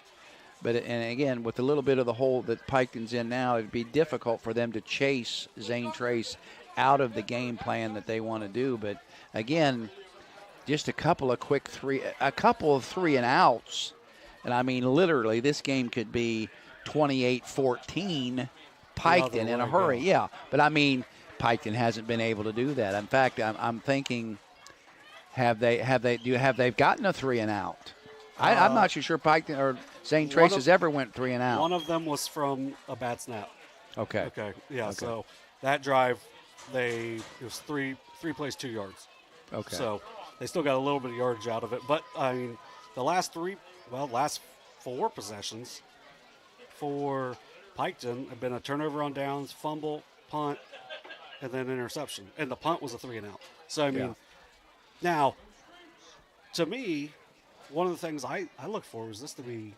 I thought Zane Trace was going to have a really hard time with Piketon's offense, giving up 39 points last week to an Adena team that would not be favored anywhere close to this Piketon team. So it's kudos to them for making some adjustments. Well, and probably what we haven't talked about, and probably deserves a little bit of credit, is the Zane Trace defense. Yes. And really, if you think about it, it's the defense that has created the opportunity, other than the first drive, which to me was just beautiful. It was. It was a thing of beauty. They ran about 4 plays, and when I say that, they ran the same play, but they've run it in different directions. It's the same play because they started out on the right hash and they ended up on the left hash. So all they did was flip the formation over and run the play the other way.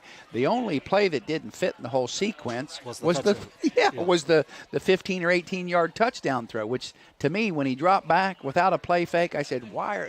Of course, he throws a touchdown pass, but I'm saying, and it wasn't, again, a great throw as much as it was just happened to be reasonably accurate. Yeah, so that'll be all for me here. We're going to run to a commercial real quick. There's about 2 minutes left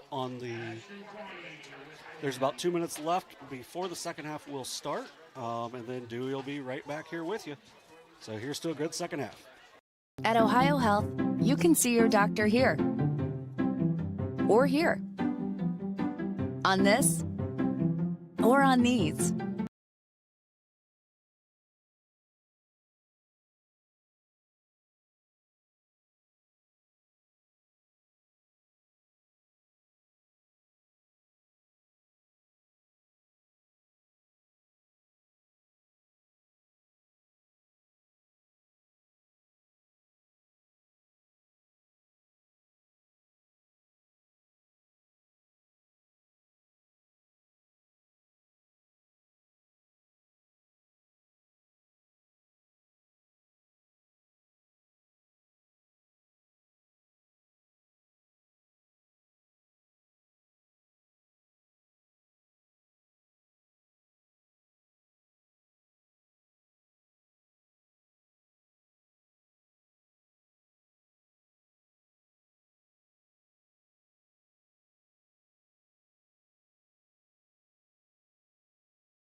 14-6, Zane Trace out in front as we get ready to kick things off here in the second half. Big thank you to John Bruce for providing the halftime show, as well as all of the stats that we've had so far tonight. Big thank you also to Richie's for providing the food pregame. Pizza, wings, pulled pork, drinks, chips.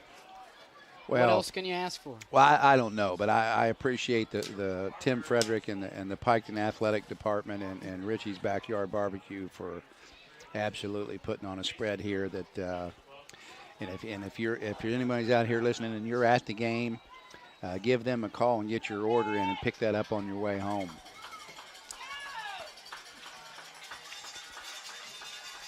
Richie's, without a doubt, a fan favorite here in Piketon.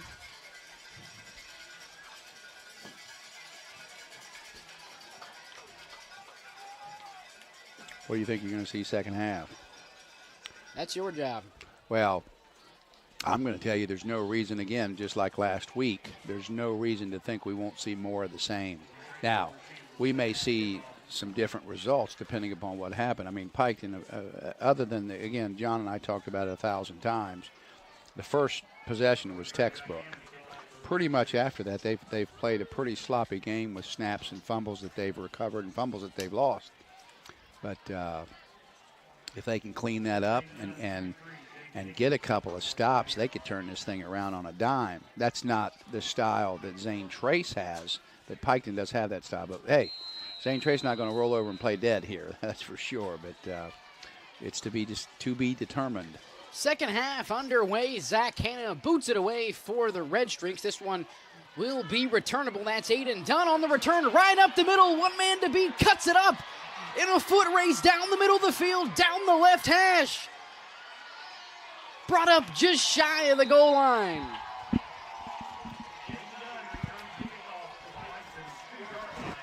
Just like that.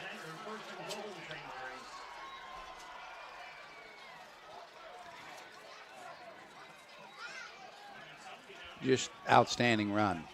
And I'm surprised he didn't score. And again, if you're Piketon, that's not how you want to start this second half. Punt return last week for Dunn nearly takes the opening kickoff of the second half back for a score, brought down at the 2.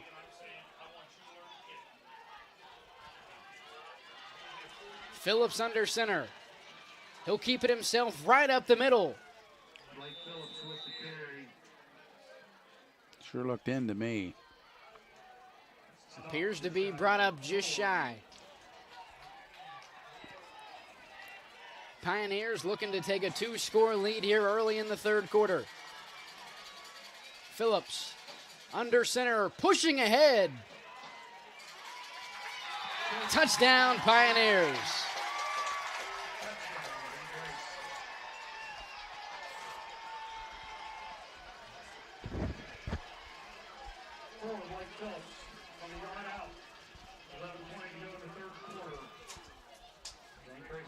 Opening kickoff returned by Aiden Dunn all the way to the Redstreak 2-yard line, punched in a couple plays later by Blake Phillips from a yard out. Judah hangs on for the point after.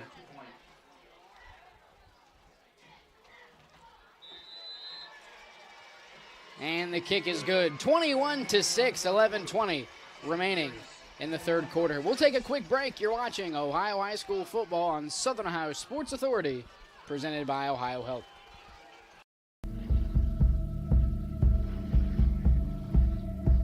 Michelle and her dad. Decades of dares. 1 month of learning to jump. First day doing it solo. And 2 years since starting cancer treatment at Ohio Health.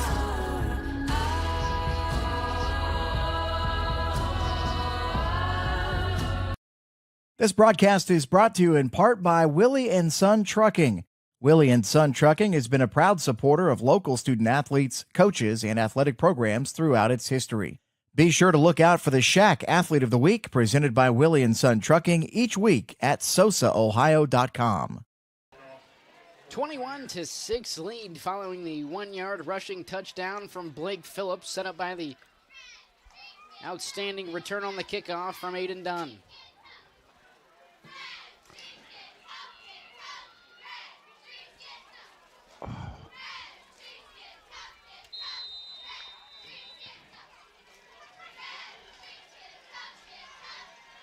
Kick from Harrington is a mortar shot to the right side. It'll be returned by the tailback Wilson, bringing it to the Piketon sideline and eventually tripped up just past the 35-yard line.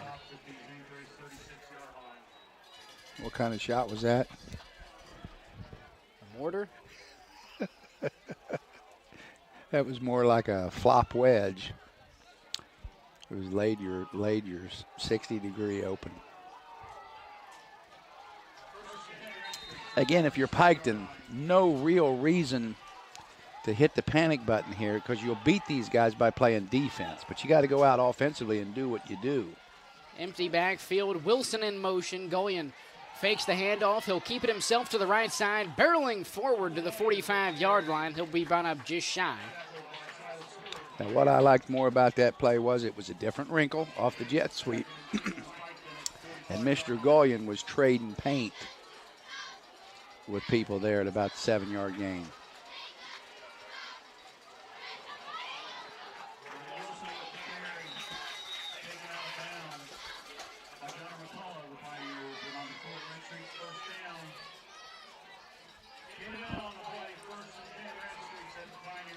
First down conversion for the Redstreaks. Here's Wilson on first down. Shedding tackles across the 30-yard line. Outstanding, not only outstanding football run, but just outstanding effort from Mr. Wilson. Looked like a pinball machine running through there. And again, hyper speed here. First down and 10 inside the 30. Gullion. He's got room. On the keeper to the right side. Makes the first man miss. Flag is down right at the 31-yard line. And I will tell you, they got Piketon for a hold, but the thing that concerned me the most is he about lost the ball again. He about got stripped out. A fumble earlier in the first half for Gullion inside the Zane Trace 10-yard line. This penalty will push the Redstreaks back 10. And again, if you're Piketon, that's not that big of a deal. I mean, it's obviously not what you want, but to Zane Trace, that would be a huge deal. But again, with that being on first down, that really doesn't change the direction of the possession. First down, here's a bubble pass to the left side, caught by the junior Thacker down the far sideline, cuts it back to the inside and is eventually pushed out of bounds around the 15. Once again, nothing more than an extended handoff and an outstanding effort by Mr. Thacker. Redstreaks quick back to the line. 4 receivers set, 3 to the right. Here's Wilson on first down, right up the gut, brought down for a short gain on first down. And again, about a 4-yard, closer to a 5-yard pop, and here we go again. Second down and 5, Redstreaks threatening. Gullion on the keeper to the left side, cuts it up and is brought down. I think he's made the first down, not 100% sure. Inside the 10-yard line of Zane Trace, under 10 minutes to go in the third quarter. And they are in the Richie's backyard barbecue red zone. Third down and 1. Wilson looking to reverse field. He's tied up and brought down in the backfield for a loss. Looks to be a loss of about 2.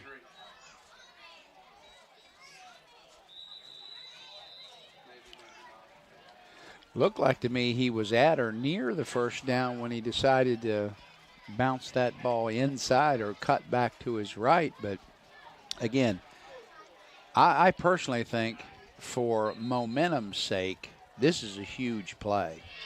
If Zane Trace can get a stop here, I think is much bigger than Piketon making a first down or even possibly scoring here. But this is a big play.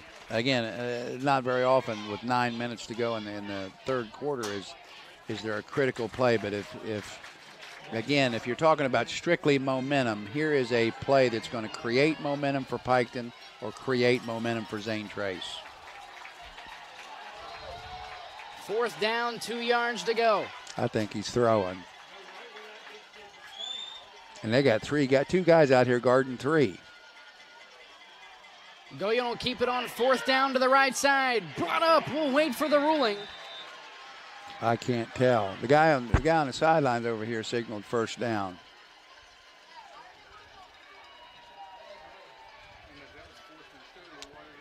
It's right on the line. I can't. Looks like they need the 7. Well, it's on the 7. No, it's actually a ball. It's over the 7. That's got to be a 1st down. That's got to be a 1st down. We'll have an official ruling as the chain gang trots out onto the field. Big 4th down play here for both teams.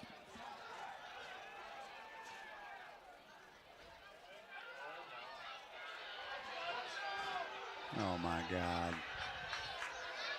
They can't even make the call. Well, they're trying not to make the call.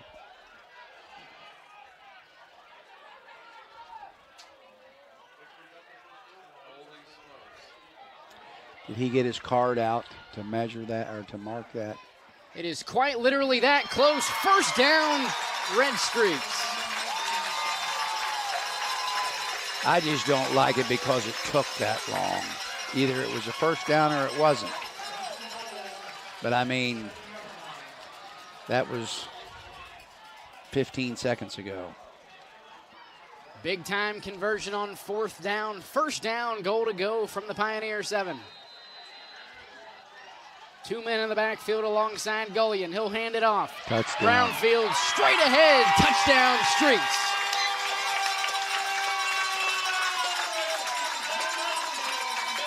Their 1st of the half.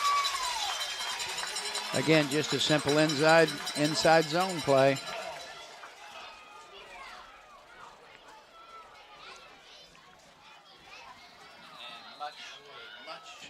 A much needed score by Piketon. On the 2-point attempt, a handoff to Brownfield. And he'll be brought up just shy. That leaves it at 2 scores. That hurts. But again, it's early. Brownfield punches it in from 7 yards out. Zane Trace still out in front, 21-12. We'll take a quick break. You're watching Ohio High School football on Southern Ohio Sports Authority, presented by Ohio Health. There's not a Parmar store near you now, there will be soon. That's the slogan, and that's what we believe at Parmar stores. From groceries to gas and all the other stuff you need, Parmar has it. Download the Parmar app for even more savings, and don't forget the Parmar Rewards Card too. We also believe in being a big part of your community, so look for us at the ball game or wherever you are. Shop us today, like us on Facebook, Instagram, Twitter, and remember, if there's not a Parmar store near you now, there will be soon. This presentation of high school sports on Southern Ohio Sports Authority is brought to you in part by your local McDonald's. McDonald's proudly supports all area athletes again this season. Visit your local McDonald's in Chillicothe, Circleville, Greenfield, and Waverly. And be sure to check out SOSA's newly relaunched podcast, Overtime, presented by McDonald's. 9 plays, 64 yards, 2 minutes, 58 seconds, capped off by a 7-yard rushing touchdown from Zane Brownfield. This kick being returned by Mason Hartley to the far sideline, makes the first man miss, attempting to cut it back upfield. He'll be brought down in between the 40 and 45-yard line. Second look at this Zane Trace offense here in the second half. Again, if you're Zane Trace, there's no reason for you to change anything about what you've done. You continue to run both your quarterback and your running back inside the tackles. You use your jet sweep to stretch the field, and you keep pounding on them. Ball spotting at the 42-yard line, 1st down and 10. Phillips will hand it off on 1st down, quickly brought down as the tailback Hartsaw. No gain on the play. That's old Mr. 23, Mr. Zane Brownfield with the straight up and down whack job there. Again, and again, if you're Piketon, this is what you want to get him in, but it's just as important to come back and get a short gain here to a no gain here and get him into a 3rd and 9 and then see what you've got. That's the style of play. I mean, there's no reason for Zane Trace to come out of it. Keeper. On 2nd down, Phillips will keep it to the left side. He'll cut it back up the middle and be brought up short of the 45-yard line. Again, if you're Piketon, well played, created a pile, gave up about 2 yards, and you're in a 3rd and 7. And if you're Piketon, this is what you want to get him in. And again, Zane Trace to have to sit here and maybe pull a card out of a deck.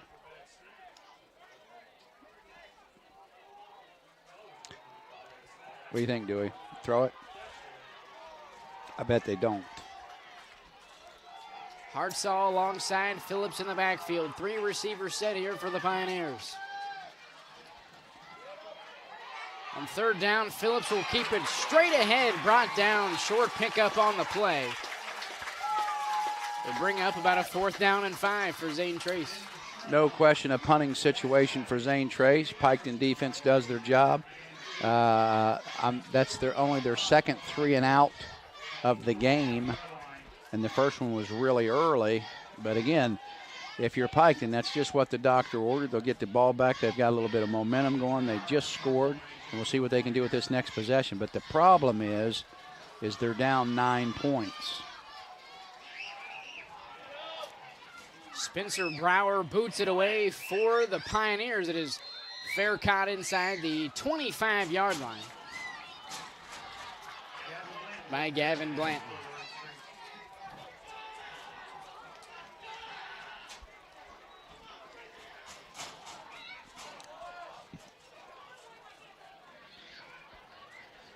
Again, on that 3 and out that they just got, that was all created by getting a short stop on 1st down and a reasonably short stop on 3rd down. Redstreaks take over on their own 24-yard line, 1st down and 10. Handoff to Wilson, straight ahead across the 25-yard line. Short pickup on 1st down for the senior. Check that, junior. About 4 yards. 3 yards gained on the play. 2nd down and 7. Goyen will keep it to the right side. He will be brought down just past the 30. 3rd and 4. Again, what Piketon hasn't done really is try to throw the ball down the field, and there's really no reason for them to do here. Their most effective pass play has been the bubble screen out of trips. 3rd down, 3 yards to go. Streaks need the 34.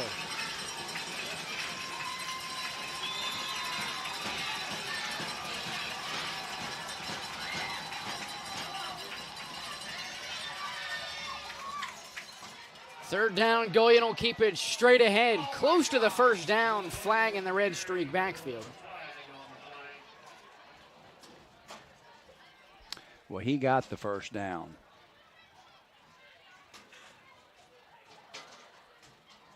Wow.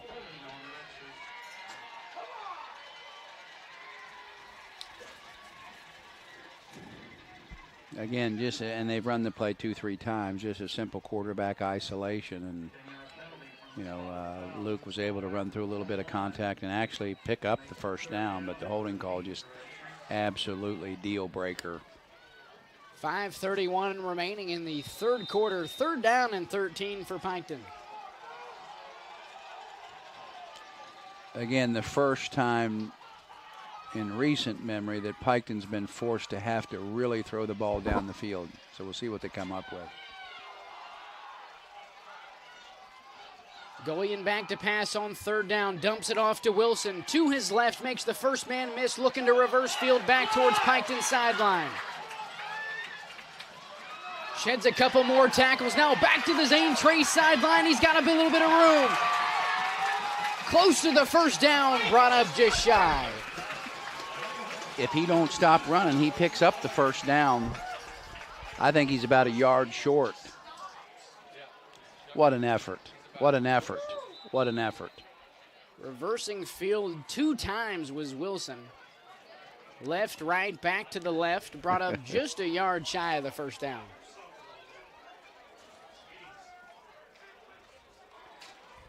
Injured Pioneer after the play. I'm sure there was a few Piketon players there that got 2 or 3 blocks on that play. And I really do believe if he would have continued to run with authority, he probably pushes the Zane Trace player past that stick. But again, at that point, I can just tell you from personal experience, he was probably somewhat disoriented. And I have no, I thought maybe the officials were discussing something, but they're probably talking about where they're going to eat after the game.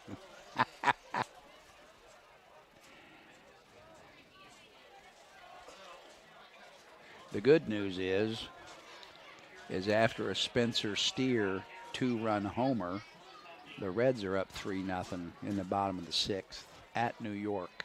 Tied for the final wild card spot. Oh, they still are tied, even though they lost yesterday. Tied with San Fran and Arizona. And they've got the tiebreaker over Arizona. They got the tiebreaker over San Francisco, too, don't they? I know they do over Arizona. They're going to take it right. It's going to go right down to the wire. And really, I don't know. I mean, we could sit here and talk about disappointment, but I haven't been disappointed. I mean, really, I'm not a great big David Bell guy. But he's had pitching doo-doo to work with, especially the last month. I mean, you've been calling up guys from AAA. I don't even know what their name is, and pitching and trying. The bullpen, other than yesterday, has been solid for a couple of weeks. I mean, they went 21 consecutive scoreless innings. Yeah, that's ridiculous. That's ridiculous. And really, are they that good? No, they're not. But that just shows you potentially what, you know, between Jabot and Diaz and Farmer and Sims and some of these guys, what they're capable of. But they got knocked around a little bit yesterday in Detroit.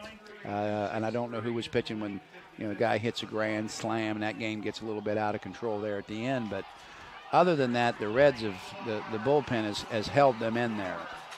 Player down for Zane Trace was Blake Phillips. We'll wait to see if he's able to make his way back out on the field once the Pioneers are on offense. As of now, Zane Trace down a starting linebacker.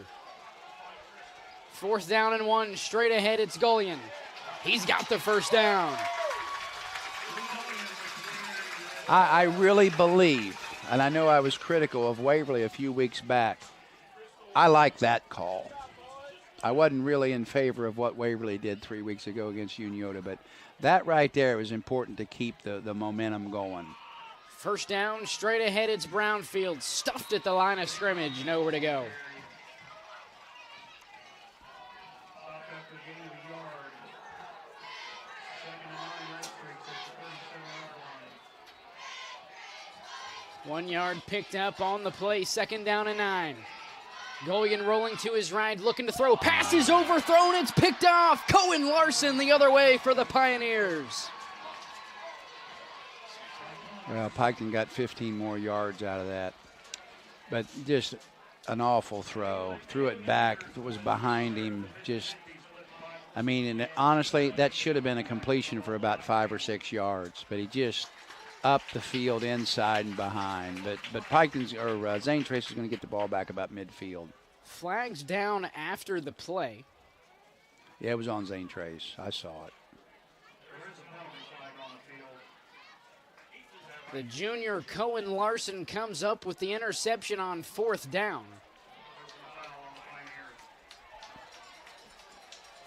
Personal foul on Zane Trace. That'll push them back towards midfield. Nonetheless, takes over right at the 50-yard line, leading 21-12 with 4:10 remaining in the 3rd quarter. And again, the sad thing about that is Coach Gullion has enough wherewithal to go for the short 4th and 1 deal, gets it, but then can't turn that into points. But again, with 4 minutes and 10 seconds left in the 3rd period, still plenty of football to be played. Phillips remains out of the game for the Pioneers. Carter Langley in at quarterback.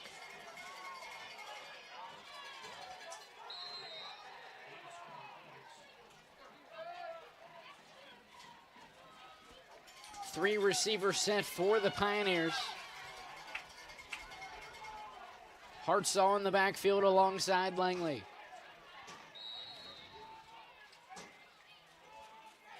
Timeout, Zane Trace.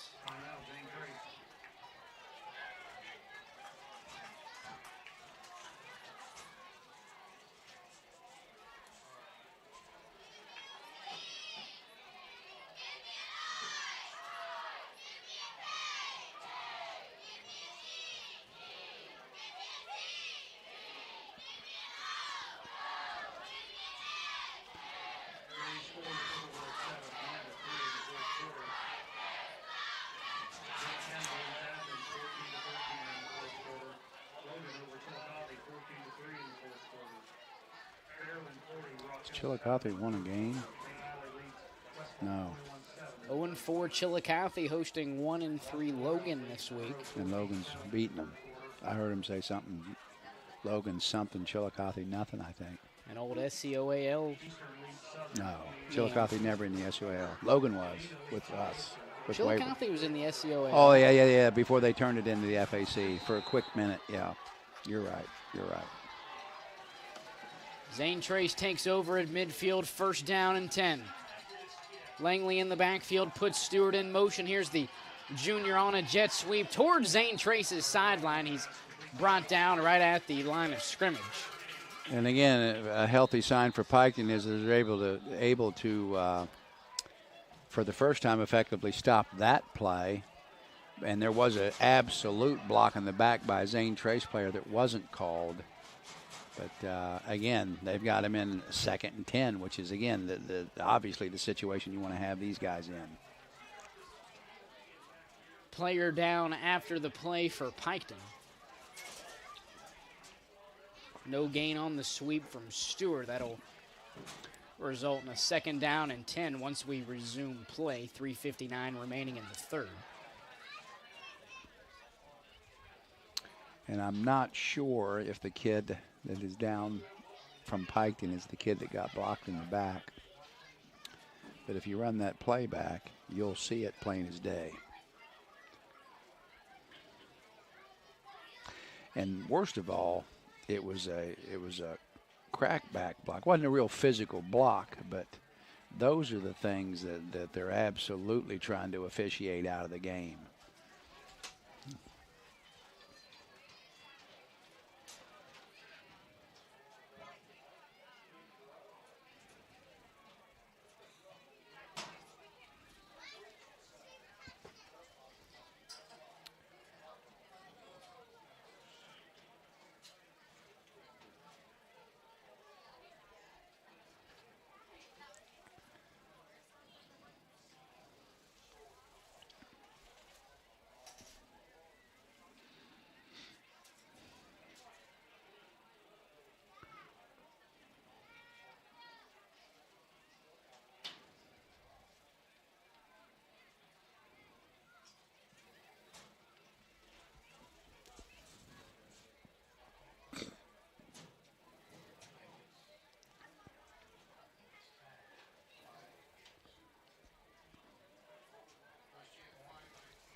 .359 remaining here in the third quarter. Zane Trace out in front. 21-12. We'll step aside. You're watching Ohio High School football on Southern Ohio Sports Authority, presented by Ohio Health. See everything Southern Ohio Sports Authority presented by Ohio Health has to offer by visiting our website at sosaohio.com for complete coverage of area athletes and teams, including game stories, features, live streams of games, player and coach interviews, nightly scores, area standings, and much more. You can even view and purchase action photos from our more than 100 galleries. That's sosaohio.com for the best local sports coverage around.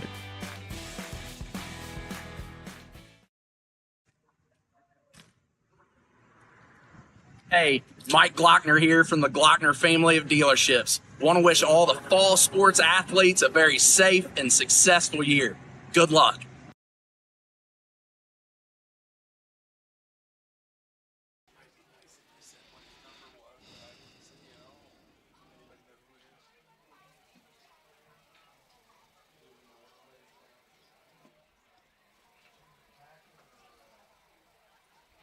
Medical staff still tending to the red streak that was down after the play. Have not got an official number quite yet.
Some updated scores from around the area.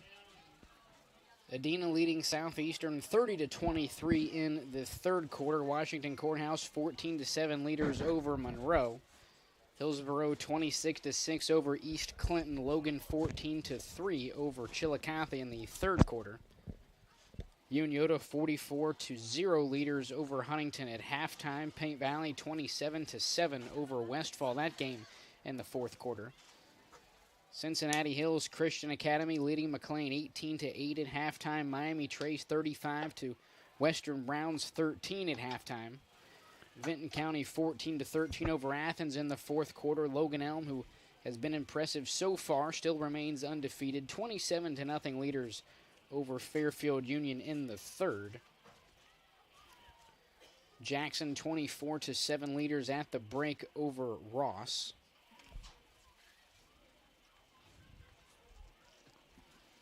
Ironton leading South Point 28-2. That game halfway through the third quarter. Fairland 40-0 over Rock Hill in the third quarter. Bloom Carroll 35-0 over Liberty Union in the third. Menford 42-21 over Northwest at halftime. That game was within a score in the second quarter, so the Falcons have really been pulling away in that one. Nelsonville York 26-13 winners over Bexley last night, and then Portsmouth West at Waverly set to take place tomorrow night in Tigertown. Myself and Shane Combs will have the call for that game. They have since brought the stretcher along with the ambulance onto the field.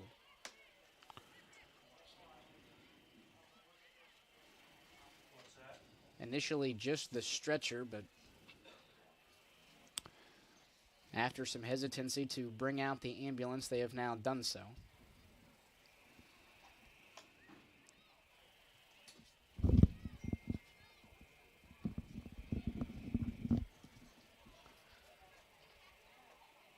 Still not a definite number on the player down for Piketon.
Player remains down for the Redstreaks, has not been, as of now, transferred to the stretcher. Still being tended to on the field right at the 50-yard line.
Player down for the Redstreaks appears to be junior Jeremy Williams.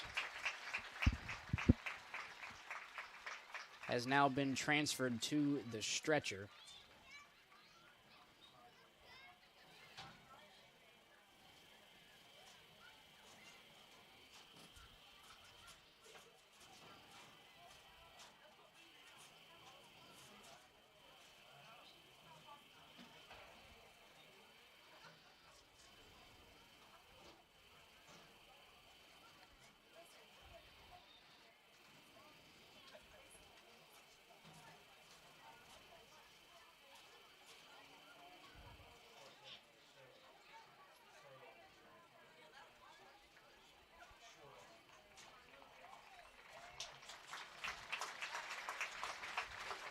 Now being transferred into the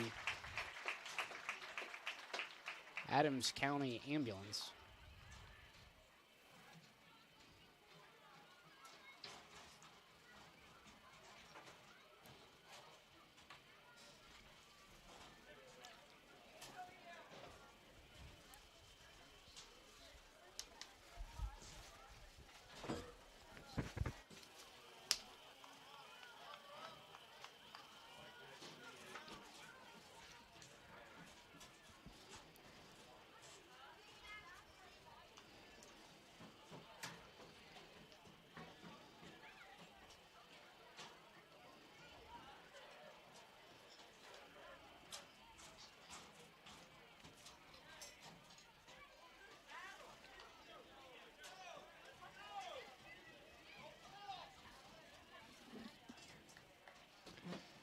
Yeah, pretty good move by Piketon here.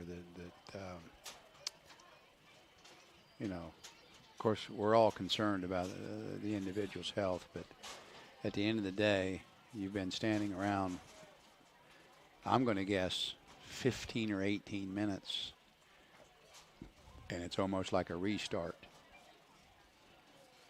Definitely a scary sight here at Piketon High School. Thoughts and prayers go out to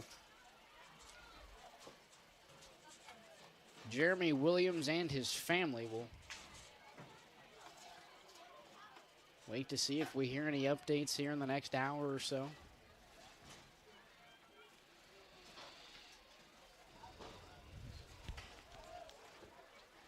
Both teams now warming up as if we're starting the second half all over. 21-12, Zane Trace leading. We'll take a quick break. You're watching Ohio High School football on Southern Ohio Sports Authority, presented by Ohio Health. At Ohio Health, you can see your doctor here or here, on this or on these. And no matter if you're over here, over there, or anywhere in between, you'll feel good knowing Ohio Health provides the finest care anywhere. Schedule care today at ohiohealth.com/finestcare. Hey everyone, Mike Glockner I'm Brandon Callahan. of the all-new Chrysler Dodge Jeep Ram Service Center in Portsmouth, Ohio. We have a $39.95 oil change special going on right now. That includes a free tire rotation and free multi-point inspection. Schedule your appointment online at glocknercdjr@portsmouth.com.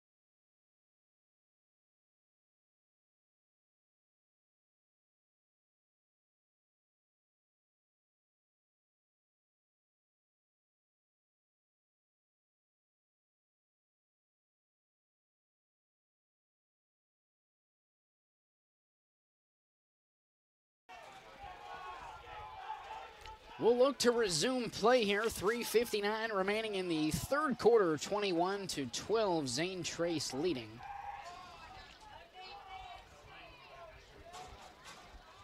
Again, it's kind of hard to get back into the flow, but, you know, Piketon has successfully depended him on first down. This is another opportunity for him to get him into a 3rd and long with a very short yardage play here.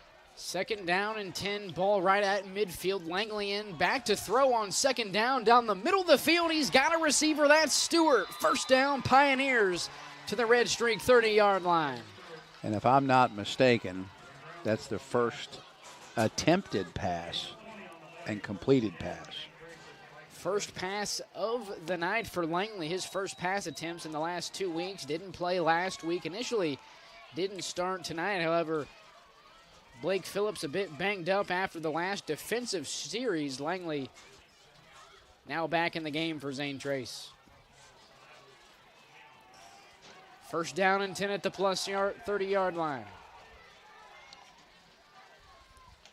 Langley will give it on 1st down. That's Hartsaw right up the middle and brought down right around the 25-yard line. Again, that's to me, that's a huge play for Zane Trace to be able to complete that pass. And again, you've heard me say a million times, where's the money at? The money's in the middle of the field.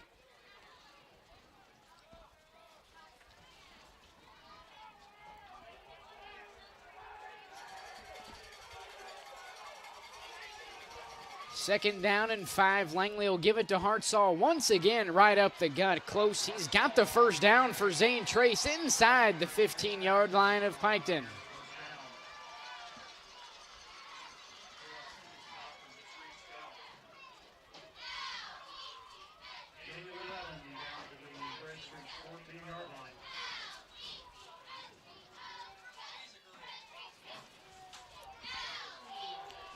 Pickup of 11 on the carry from Hartsaw. 1st down and 10. Ball spotted at the 14. Pioneers threatening.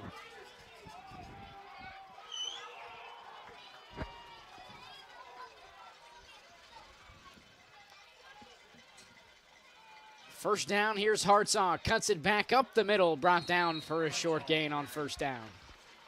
Again, well played inside.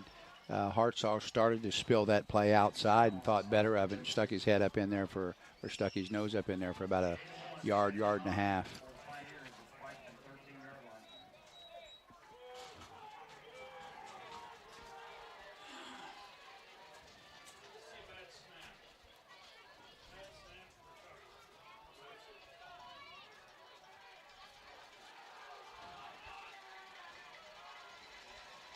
.125 remaining in the third. Sweep to the junior. Dunn brought up right around the 10-yard line. Again, pretty well played. Again, especially when you look back to the first few times that they saw that play, they gashed him pretty good yardage. Again, an opportunity to make a little contact at the line of scrimmage, but able to spring it out there for about 3 yards. Third down, 5 yards to go for the Pioneers. I mean, there's little doubt that they're in 4-down territory. So again, picking up a more manageable 4th down is the order here. Hartsaw alongside Langley in the backfield. Although they are in a throwing formation. 4 receivers set, 3 to the field, 1 to the boundary. Dunn all by himself to the left side. Here's Hartsaw on third down. He's got the first down and more. Again, just an absolute physical play up front to where Hartsaw gets it straight. And again, inside zone play, and the Zane Trace line is able to get enough push to meet for what appeared to be a first down. And they're setting that on, it looks like about the 3-yard line.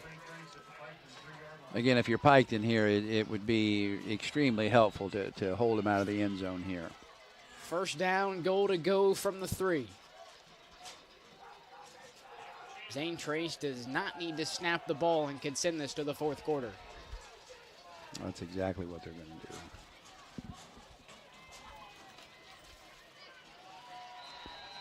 We've played 3. Zane Trace out in front, 21-12, as we head to the final quarter of play. You're watching Ohio High School football on Southern Ohio Sports Authority, presented by Ohio Health.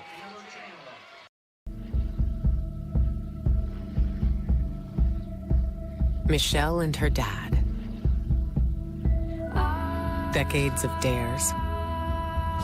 1 month of learning to jump. First day doing it solo. And 2 years since starting cancer treatment at Ohio Health.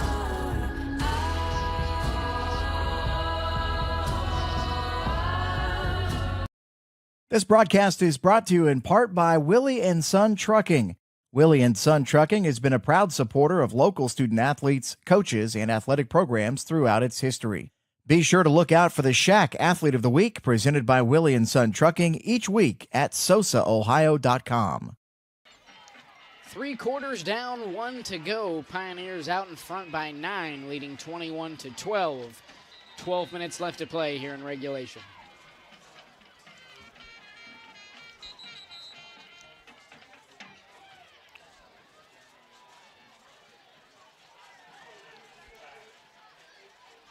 Pioneers threatening first down, goal to go from the Redstreak 3-yard line.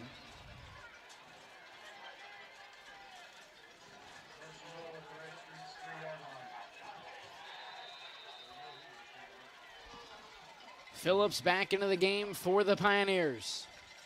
On first down, he'll keep it himself to the right side. Touchdown, Pioneers.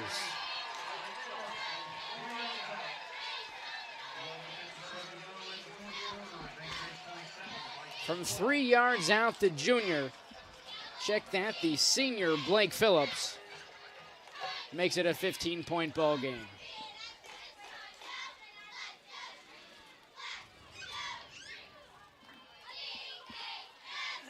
Hanks on for the point after.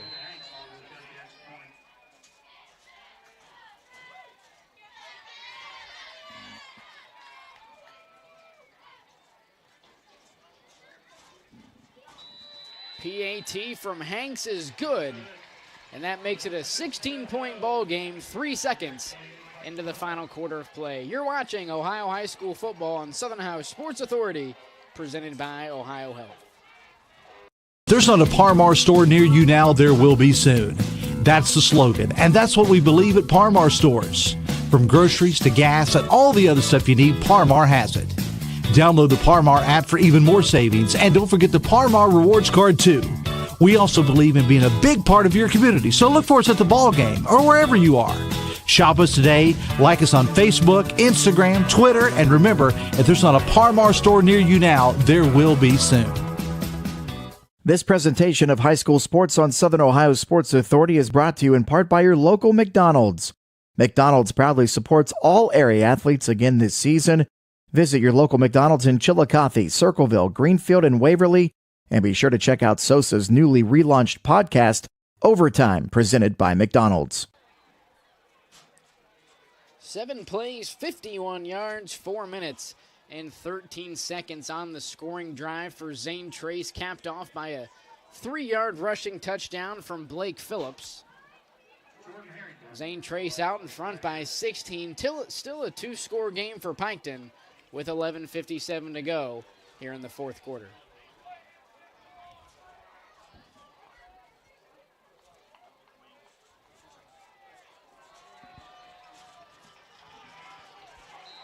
Harrington lined up to boot it away. And again, if you're Piketon, no reason to push the panic button here. Your offense lends itself to this situation. Ooh. Mortar kick to the left side. It's recovered by the Pioneers. Aiden Dunn.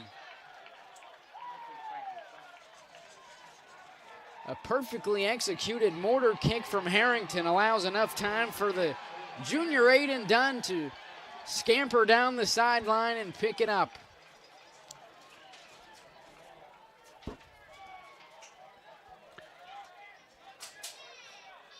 I mean, I'll say something stupid. I mean, I don't think there's a player playing on this field that doesn't understand that that's a free ball. I mean, it's a free ball. And I can tell you that was not done by design so far as to produce a recovery as much as it was just to disrupt the timing of a return.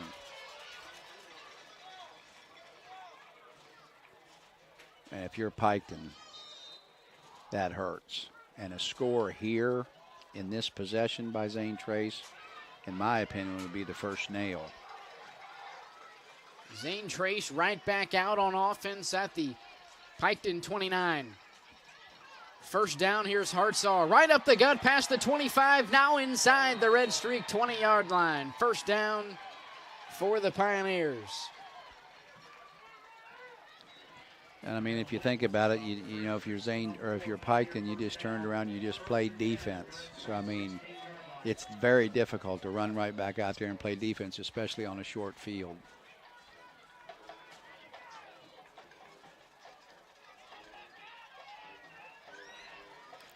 First down and 10 on the red streak 16. Direct snap to Phillips. He'll give it to Hartsaw straight ahead. Not a lot of room for the senior.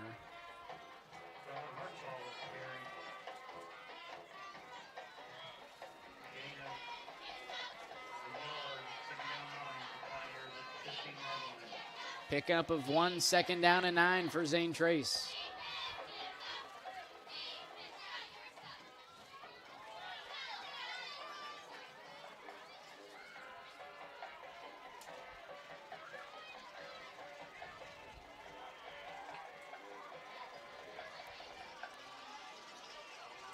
Phillips alone in the backfield. Puts a man in motion, fakes the jet sweep. He'll keep it himself towards the Zane Trace sideline, across the 10-yard line, nearing the goal line. And brought up just shy. Goal to go for the Pioneers.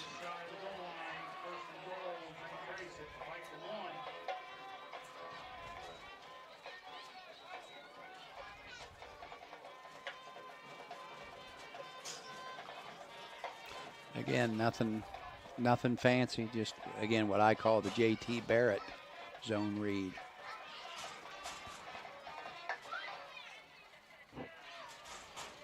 Langley under center for Zane Trace.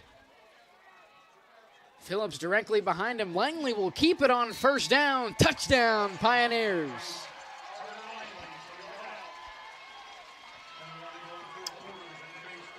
(34-12) lead for the Pioneers. 10:01 remaining in the fourth quarter. Judah Hanks out for the point after.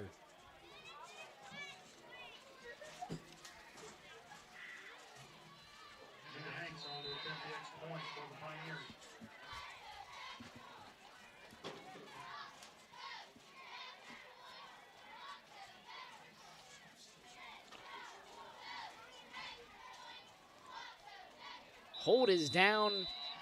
Hanks' PAT is good. 14 points in under 2 minutes here in the fourth quarter for Zane Trace. 35-12, leading over Piketon. We'll take a quick break. You're watching Ohio High School football on Southern Ohio Sports Authority, presented by Ohio Health. See everything Southern Ohio Sports Authority presented by Ohio Health has to offer by visiting our website at sosaohio.com for complete coverage of area athletes and teams, including game stories, features, live streams of games, player and coach interviews, nightly scores, area standings, and much more. You can even view and purchase action photos from our more than 100 galleries. That's sosaohio.com for the best local sports coverage around.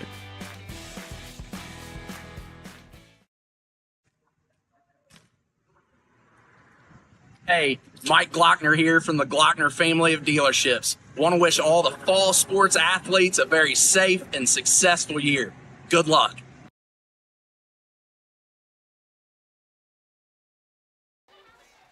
(35-12), Zane Trace leading. 10:01 left here in the fourth quarter. Well, I think it's time for Piketon obviously to come out of their game plan, having 3 scores down with 10 minutes to go, and we'll see how that works out for them. But I think you'll see pretty much throwing it down the field now from the line and quickly. Harrington sends it deep into Red Streak territory on the return from the 15-yard line, and eventually brought down short of the 35 is number 18, Gavin Blanton. Decent starting field position for the Redstreaks.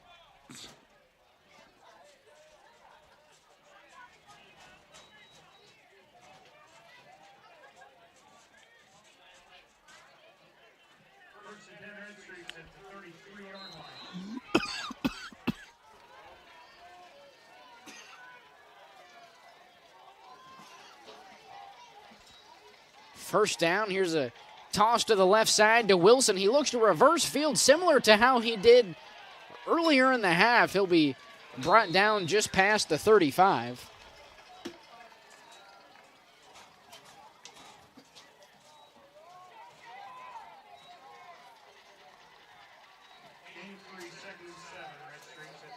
Three yards picked up on the play by the junior. Be second down and 7.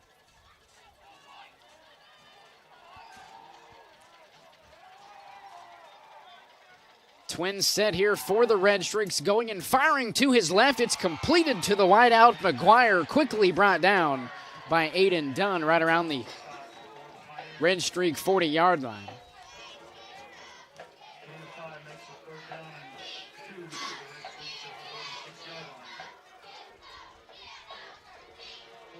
Third down, 2 yards to go. Goyen will keep it on third down. He's got the Red Streak first down. Again, to me, it doesn't look like, to me, Piketon's very comfortable throwing any kind of intermediate package so far as throwing, because to me, they should be looking at plays that create, 10 to 15. Well, here we go. First down, Goyen looks to throw downfield. He's got McGuire inside the Pioneer 30-yard line. Again, very similar to what they scored on earlier in the game. But, I mean, again, an intermediate passing game that allows them to throw the ball over the middle of the field somewhere in the 10 to 12 to 15-yard area. Red Streaks quickly back to the line on first down. Here's Wilson. Past the 20-yard line, now into the red zone.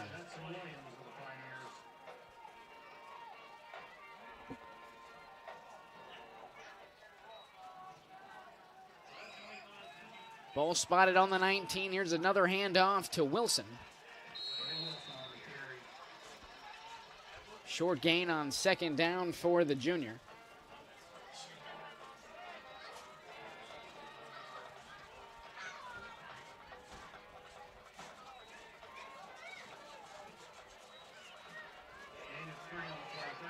Brownfield checks into the game for Wilson alongside Goyen.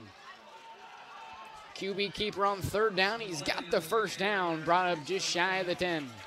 Again, just that simple quarterback isolation play that's been effective for Piketon thus far. But again, in this hurry-up mode, they're just trying to make a first down there. First down, straight ahead. It's Brownfield. Not a whole lot of room for the senior.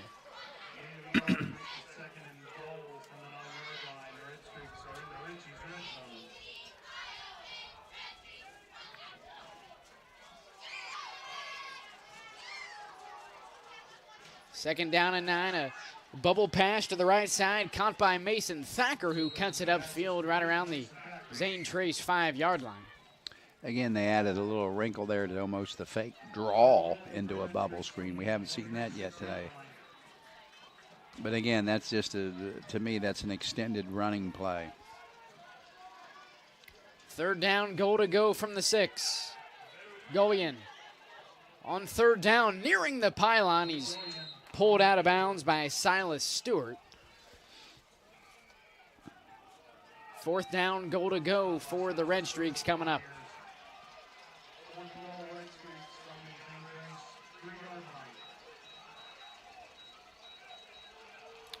I think you have to move the pocket. Unfortunately, the field is to the left, and you've got trips over here, so you run a little vert grass and roll into it. 3 yards to go. Goyen to his right. He's got McGuire for the Piketon touchdown. Their second hookup of the night.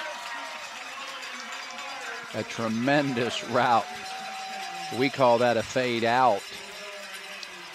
He sells McGuire sells the back pylon on the fade and stops and turns out inside, about 2-3 yards inside the goal line. Easy pitch and catch. Easy pitch and catch. Great route.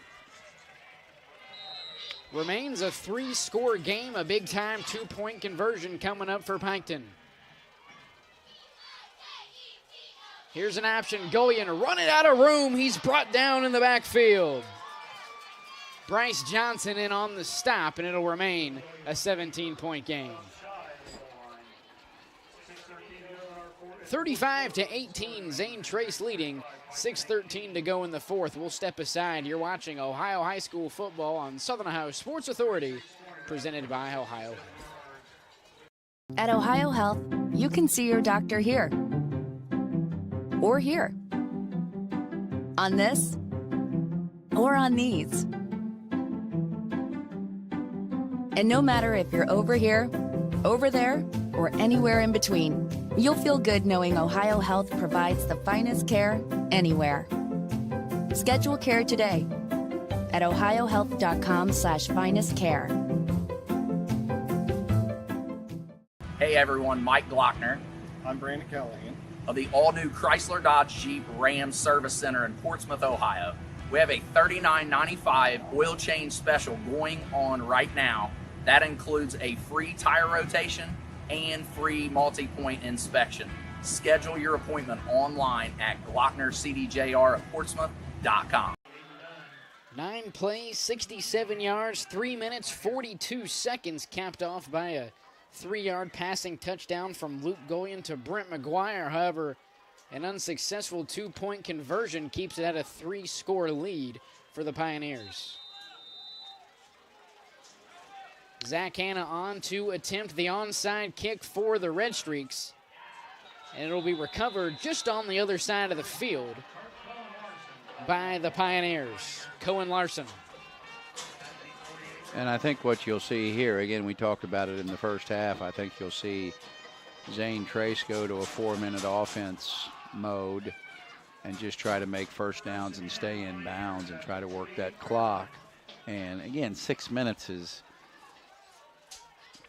I mean, it's not forever, it's not a short amount of time, but again, they don't need any more points. They just need to take the time off and keep that clock moving.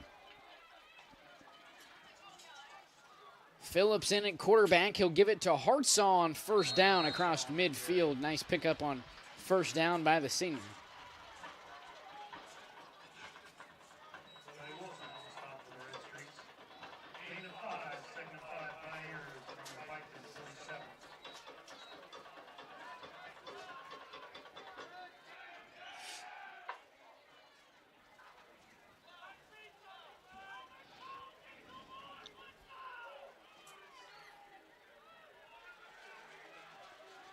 Five yards picked up on the play by Hartsaw. Second down and 5.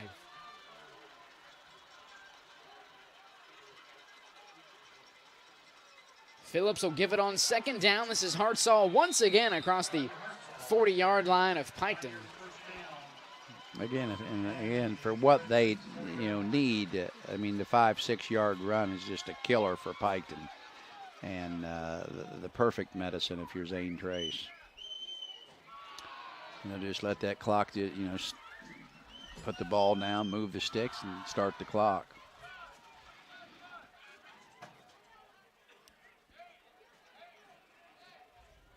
I am surprised Piketon doesn't have play clock.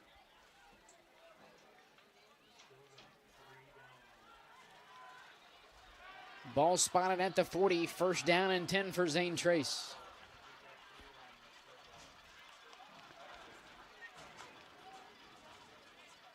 Phillips will keep it himself on first down across the 40-yard line. Short pickup on first down for the Pioneers.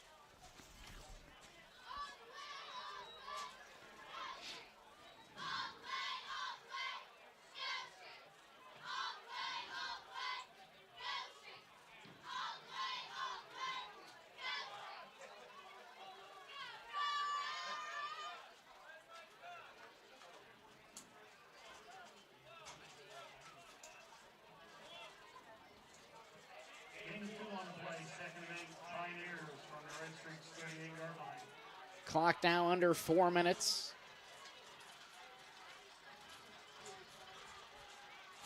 Three-score lead for Zane Trace. Rolled snap back to Phillips. He's able to scoop it up and make some ground up across the 35-yard line. Yeah, that ball never got off the ground.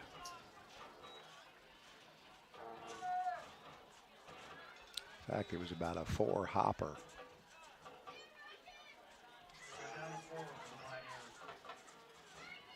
Again, with the field position and the situation in the game, obviously this is 4-down territory for nothing else, just to keep the clock going. And a first down here is almost certain death. Here's Hartsaw on third down and 4, stuffed at the line of scrimmage, and he won't get away from that. Clock now under 3 minutes, fourth down and about 4 yards to go for the Pioneers. Timeout Piketon. Their first of the half.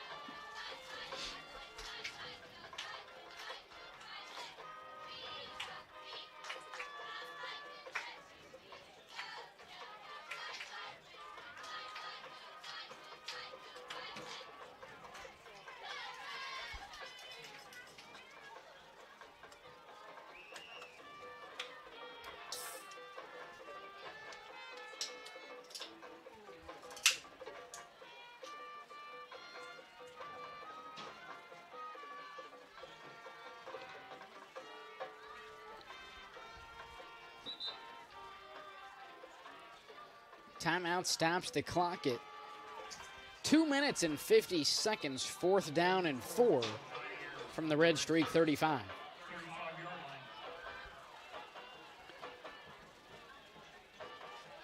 Langley out onto the field for the Pioneers alongside Phillips. Well, let's face it, last time Langley came in the game, he threw the ball.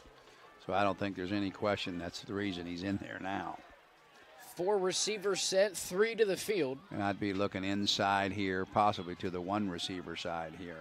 Aiden Dunn by himself to the left side. On 4th down, here's a give to Phillips. He will be brought down short of the line to gain, so that'll hand things back to the Redstreaks with 2:46 left here in the 4th quarter, just past their own 30-yard line.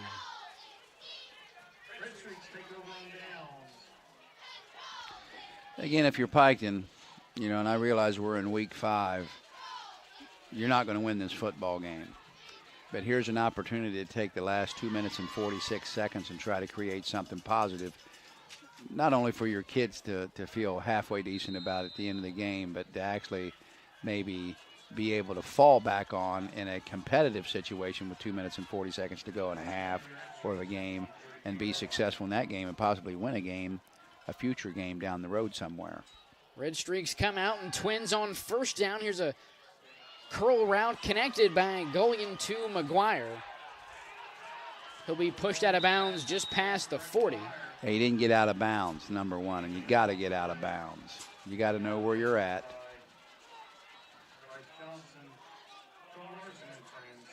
8 yards picked up on the play now. 2nd down and 2. Back-to-back passes by the Redstreaks. This one is completed to Mason Thacker, who makes his way towards the Redstreaks sideline. 1st down, Piketon.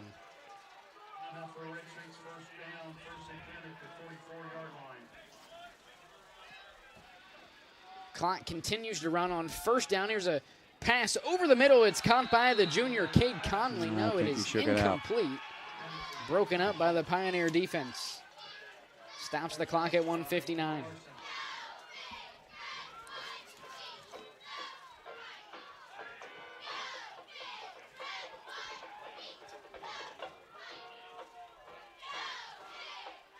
Second down and 10 from the 44. Gullion looking left side. He's got his man. That's Mason Thacker out of bounds. Close to the Redstreak 1st down, now in Pioneer territory across midfield.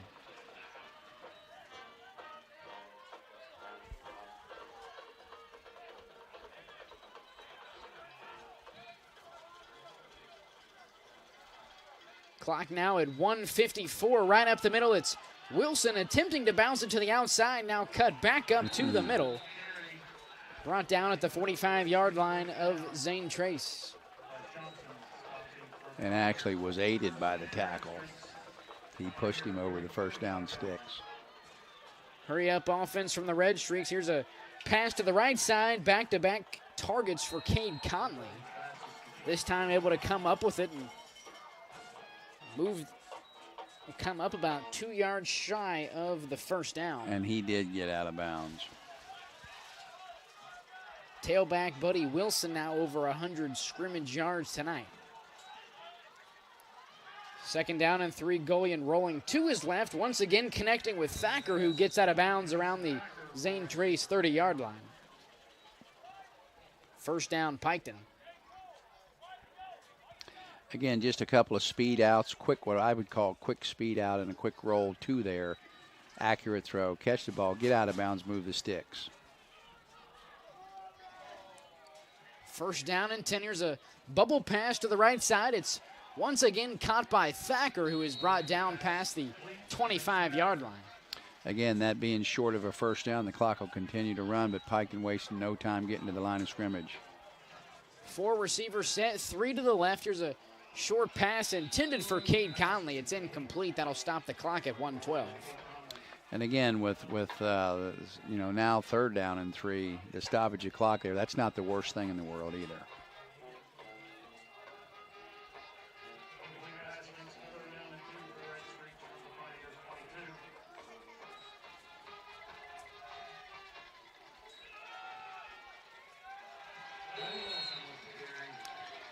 I don't think he got the 1st down.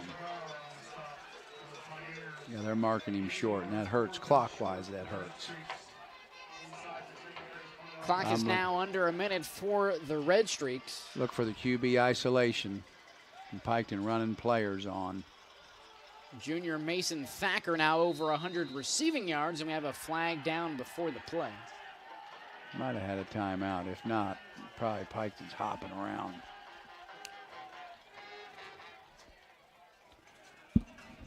Looked as if the umpire was counting for 12 men on the field.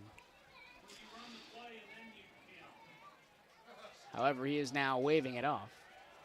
He thought there was 12. And here's what I'm telling you. Gullion had the first down.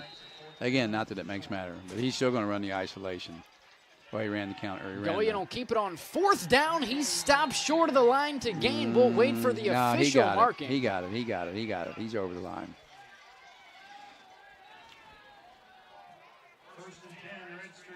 Forward progress will give him the first down. First down and 10 from the 19. Gullion looking to throw, firing over the middle. It's complete. He's got his man. That's Mason Thacker for the Piketon touchdown.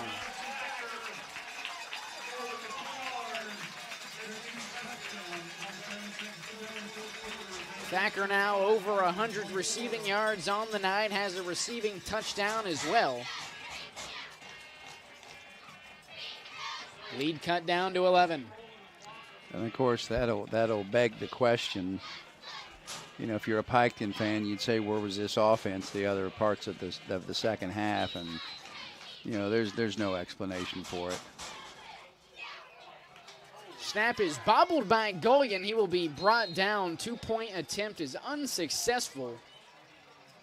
4 touchdowns and 0 for 4 on the 2-point attempts by Piketon. The 2-point conversion has not been Piketon's cup of tea, and you'd have to say the game plan that they prepared for that hasn't been executed at any level successfully, and it's a shame because, you know, if you take those 8 points, 3-point ball game. Yeah, you're in a different situation, but again, I'm not quite sure, although they did go for 2 the first time, they must not kick their extra points. And I remember a couple years ago they didn't kick their extra points either. So not a very good showing for the you know, the extra point team to be 0 for 4 in a situation of a game that quite possibly could have been a 1-possession game. But again, I give Piketon credit. They didn't quit. They took the ball over with what was it, 140-ish, and went down and you know, had some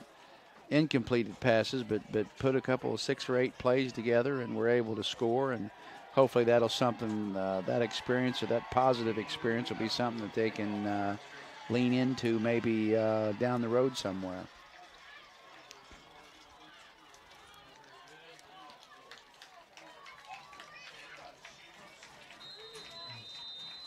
Andrew Leith on to kick for the Redstreaks. It'll be an onside attempt to the left side, recovered by the Pioneers, and that'll just about do it.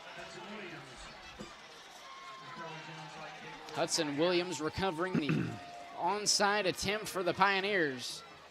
And they'll take over with 25 seconds remaining, leading 35-24. And I would assume, too, you know, being down, you know, 2 scores, that even though Piketon has 2 timeouts, my guess is Coach Gullion will probably eat those 2 timeouts, and Zane Trace will come out here and take one knee and take the victory home with him.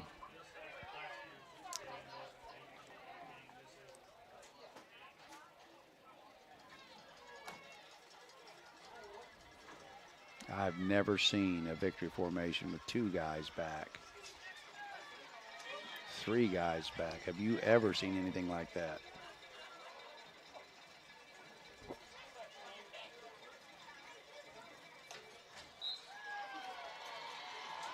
Blake Phillips will drop the knee, and that'll just about do it from Piketon High School. The Pioneers advance to 2-0 in the SVC, 3-2 overall. The first loss of the season for Piketon. They dropped to 1-1 in the SVC, 3-1 overall. We'll take a quick break. Check that, 4-1 overall. We'll take a quick break. You're watching Ohio High School football on Southern Ohio Sports Authority, presented by Ohio Health. There's not a Par-Mar store near you now, there will be soon. That's the slogan, and that's what we believe at Par-Mar stores. From groceries to gas and all the other stuff you need, Par-Mar has it. Download the Par-Mar app for even more savings, and don't forget the Par-Mar rewards card too. We also believe in being a big part of your community, so look for us at the ball game or wherever you are. Shop us today, like us on Facebook, Instagram, Twitter, and remember, if there's not a Par Mar store near you now, there will be soon. This presentation of high school sports on Southern Ohio Sports Authority is brought to you in part by your local McDonald's. McDonald's proudly supports all area athletes again this season. Visit your local McDonald's in Chillicothe, Circleville, Greenfield, and Waverly. And be sure to check out SOSA's newly relaunched podcast, Overtime, presented by McDonald's. 35-24, Zane Trace takes this one in week 5. 3 straight wins for the Pioneers. They move to 3-2 after starting off 0-2 here in 2023. Advanced to 2-0, still undefeated in the SVC for Piketon. Their first loss of the year, 4-1 overall, now 4-1 in the SVC. Next week for the Pioneers, they travel to the Township to take on Huntington. As for Piketon, they'll head to Frenchtown to take on Unioto. Statistically speaking, for the Redstreaks, Luke Golian, 20 of 27 for 210 yards, 3 touchdowns, 2 interceptions.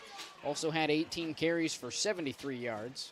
Mason Thacker, the leading receiver, had 11 catches, 119 yards, and a score. Brent McGuire, 6 catches, 72 yards, 2 touchdowns. Buddy Wilson, 19 carries for 103 yards. For the Pioneers, Blake Phillips, 25 attempts for 160 yards, 3 touchdowns, 3 of 4 passing for 73 yards. Also had a big interception on defense. Silas Stewart, the leading receiver, had 5 catches for 94 yards, and Reese Hartzall had 17 carries for 89 yards and a touchdown. ZT wins the turnover battle as Piketon turned it over 3 times to Zane Trace's 0.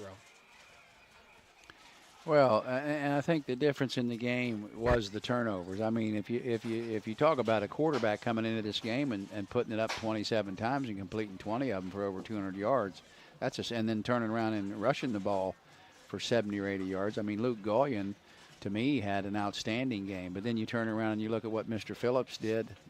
Those numbers speak for itself. And I mean, all those yards were handled in a very physical manner. But I mean, the bottom line is today the power game won out over the sexy game. I mean, you know what Piketon does offensively is very appealing to the eyes, and what kids and fans and other people that follow this game, the type of contemporary offense that you see. I mean, Zane Trace is a throwback team. I mean, they're old school. They line up foot-to-foot splits, and they say, hey, we're running the football right here, and we don't think you can stop us. And tonight, Piketon wasn't they did get a few stops, and I thought for a minute, second half, they had kind of maybe started to turn the corner a little bit, but then about that time, you got a turnover, and fortunately, and I think overall, even though they had some offensive success, a very not a clean game by the Piketon Redstreaks, and I think Coach Golian would be the first one to tell you that this wasn't, again, it wasn't a clean game. You can't turn the ball over 3 times against a team that plays the type of low-maintenance type of offense that Zane Trace plays and expect to be successful. And, hey, you're looking at the last 2 league champions, and these teams, when they get on the field, it doesn't matter if it's against each other or somebody else, they expect to win, and they play to win. And give – I seen a lot of really positive coaching things out here tonight, especially Zane Trace. And, again, there's limited things you can do there, but I think he's getting about all there is to get out of him. And then when you factor in there, Langley probably took, 10 snaps? And that's their starting quarterback. So they were still able to come out here and put on a dominant performance without the kid that they really want to play in quarterback, which really all but eliminated any hopes that they had for passing the football, and they were still able to be successful. Because let's face it, they really did. Was that the only completion of the game? They completed 1 pass. It wasn't? It was the only effective pass that they completed that I can remember in the game that really was at a critical time. But, my hat's off to them. They played. The game was played at a Zane Trace pace. Starting, this game changed courses when, if you remember, in the first half after the second possession, when they punted to Zane Trace, and they caught a penalty and started on their own 10-yard line. From that moment, Zane Trace has controlled the pace of this game, and they go on a 90-play drive and end up taking a 7-6 lead. And they really almost at that point never looked back. Both teams continue league play next week, both on the road. Zane Trace at Huntington, Piketon at Yoda. Once again, our thoughts and prayers go out to the family of Jeremy Williams as we await any updates regarding his current condition. But that will just about do it here from Piketon High School. Once again, the final, Zane Trace 35, Piketon 24. Have a great rest of your night.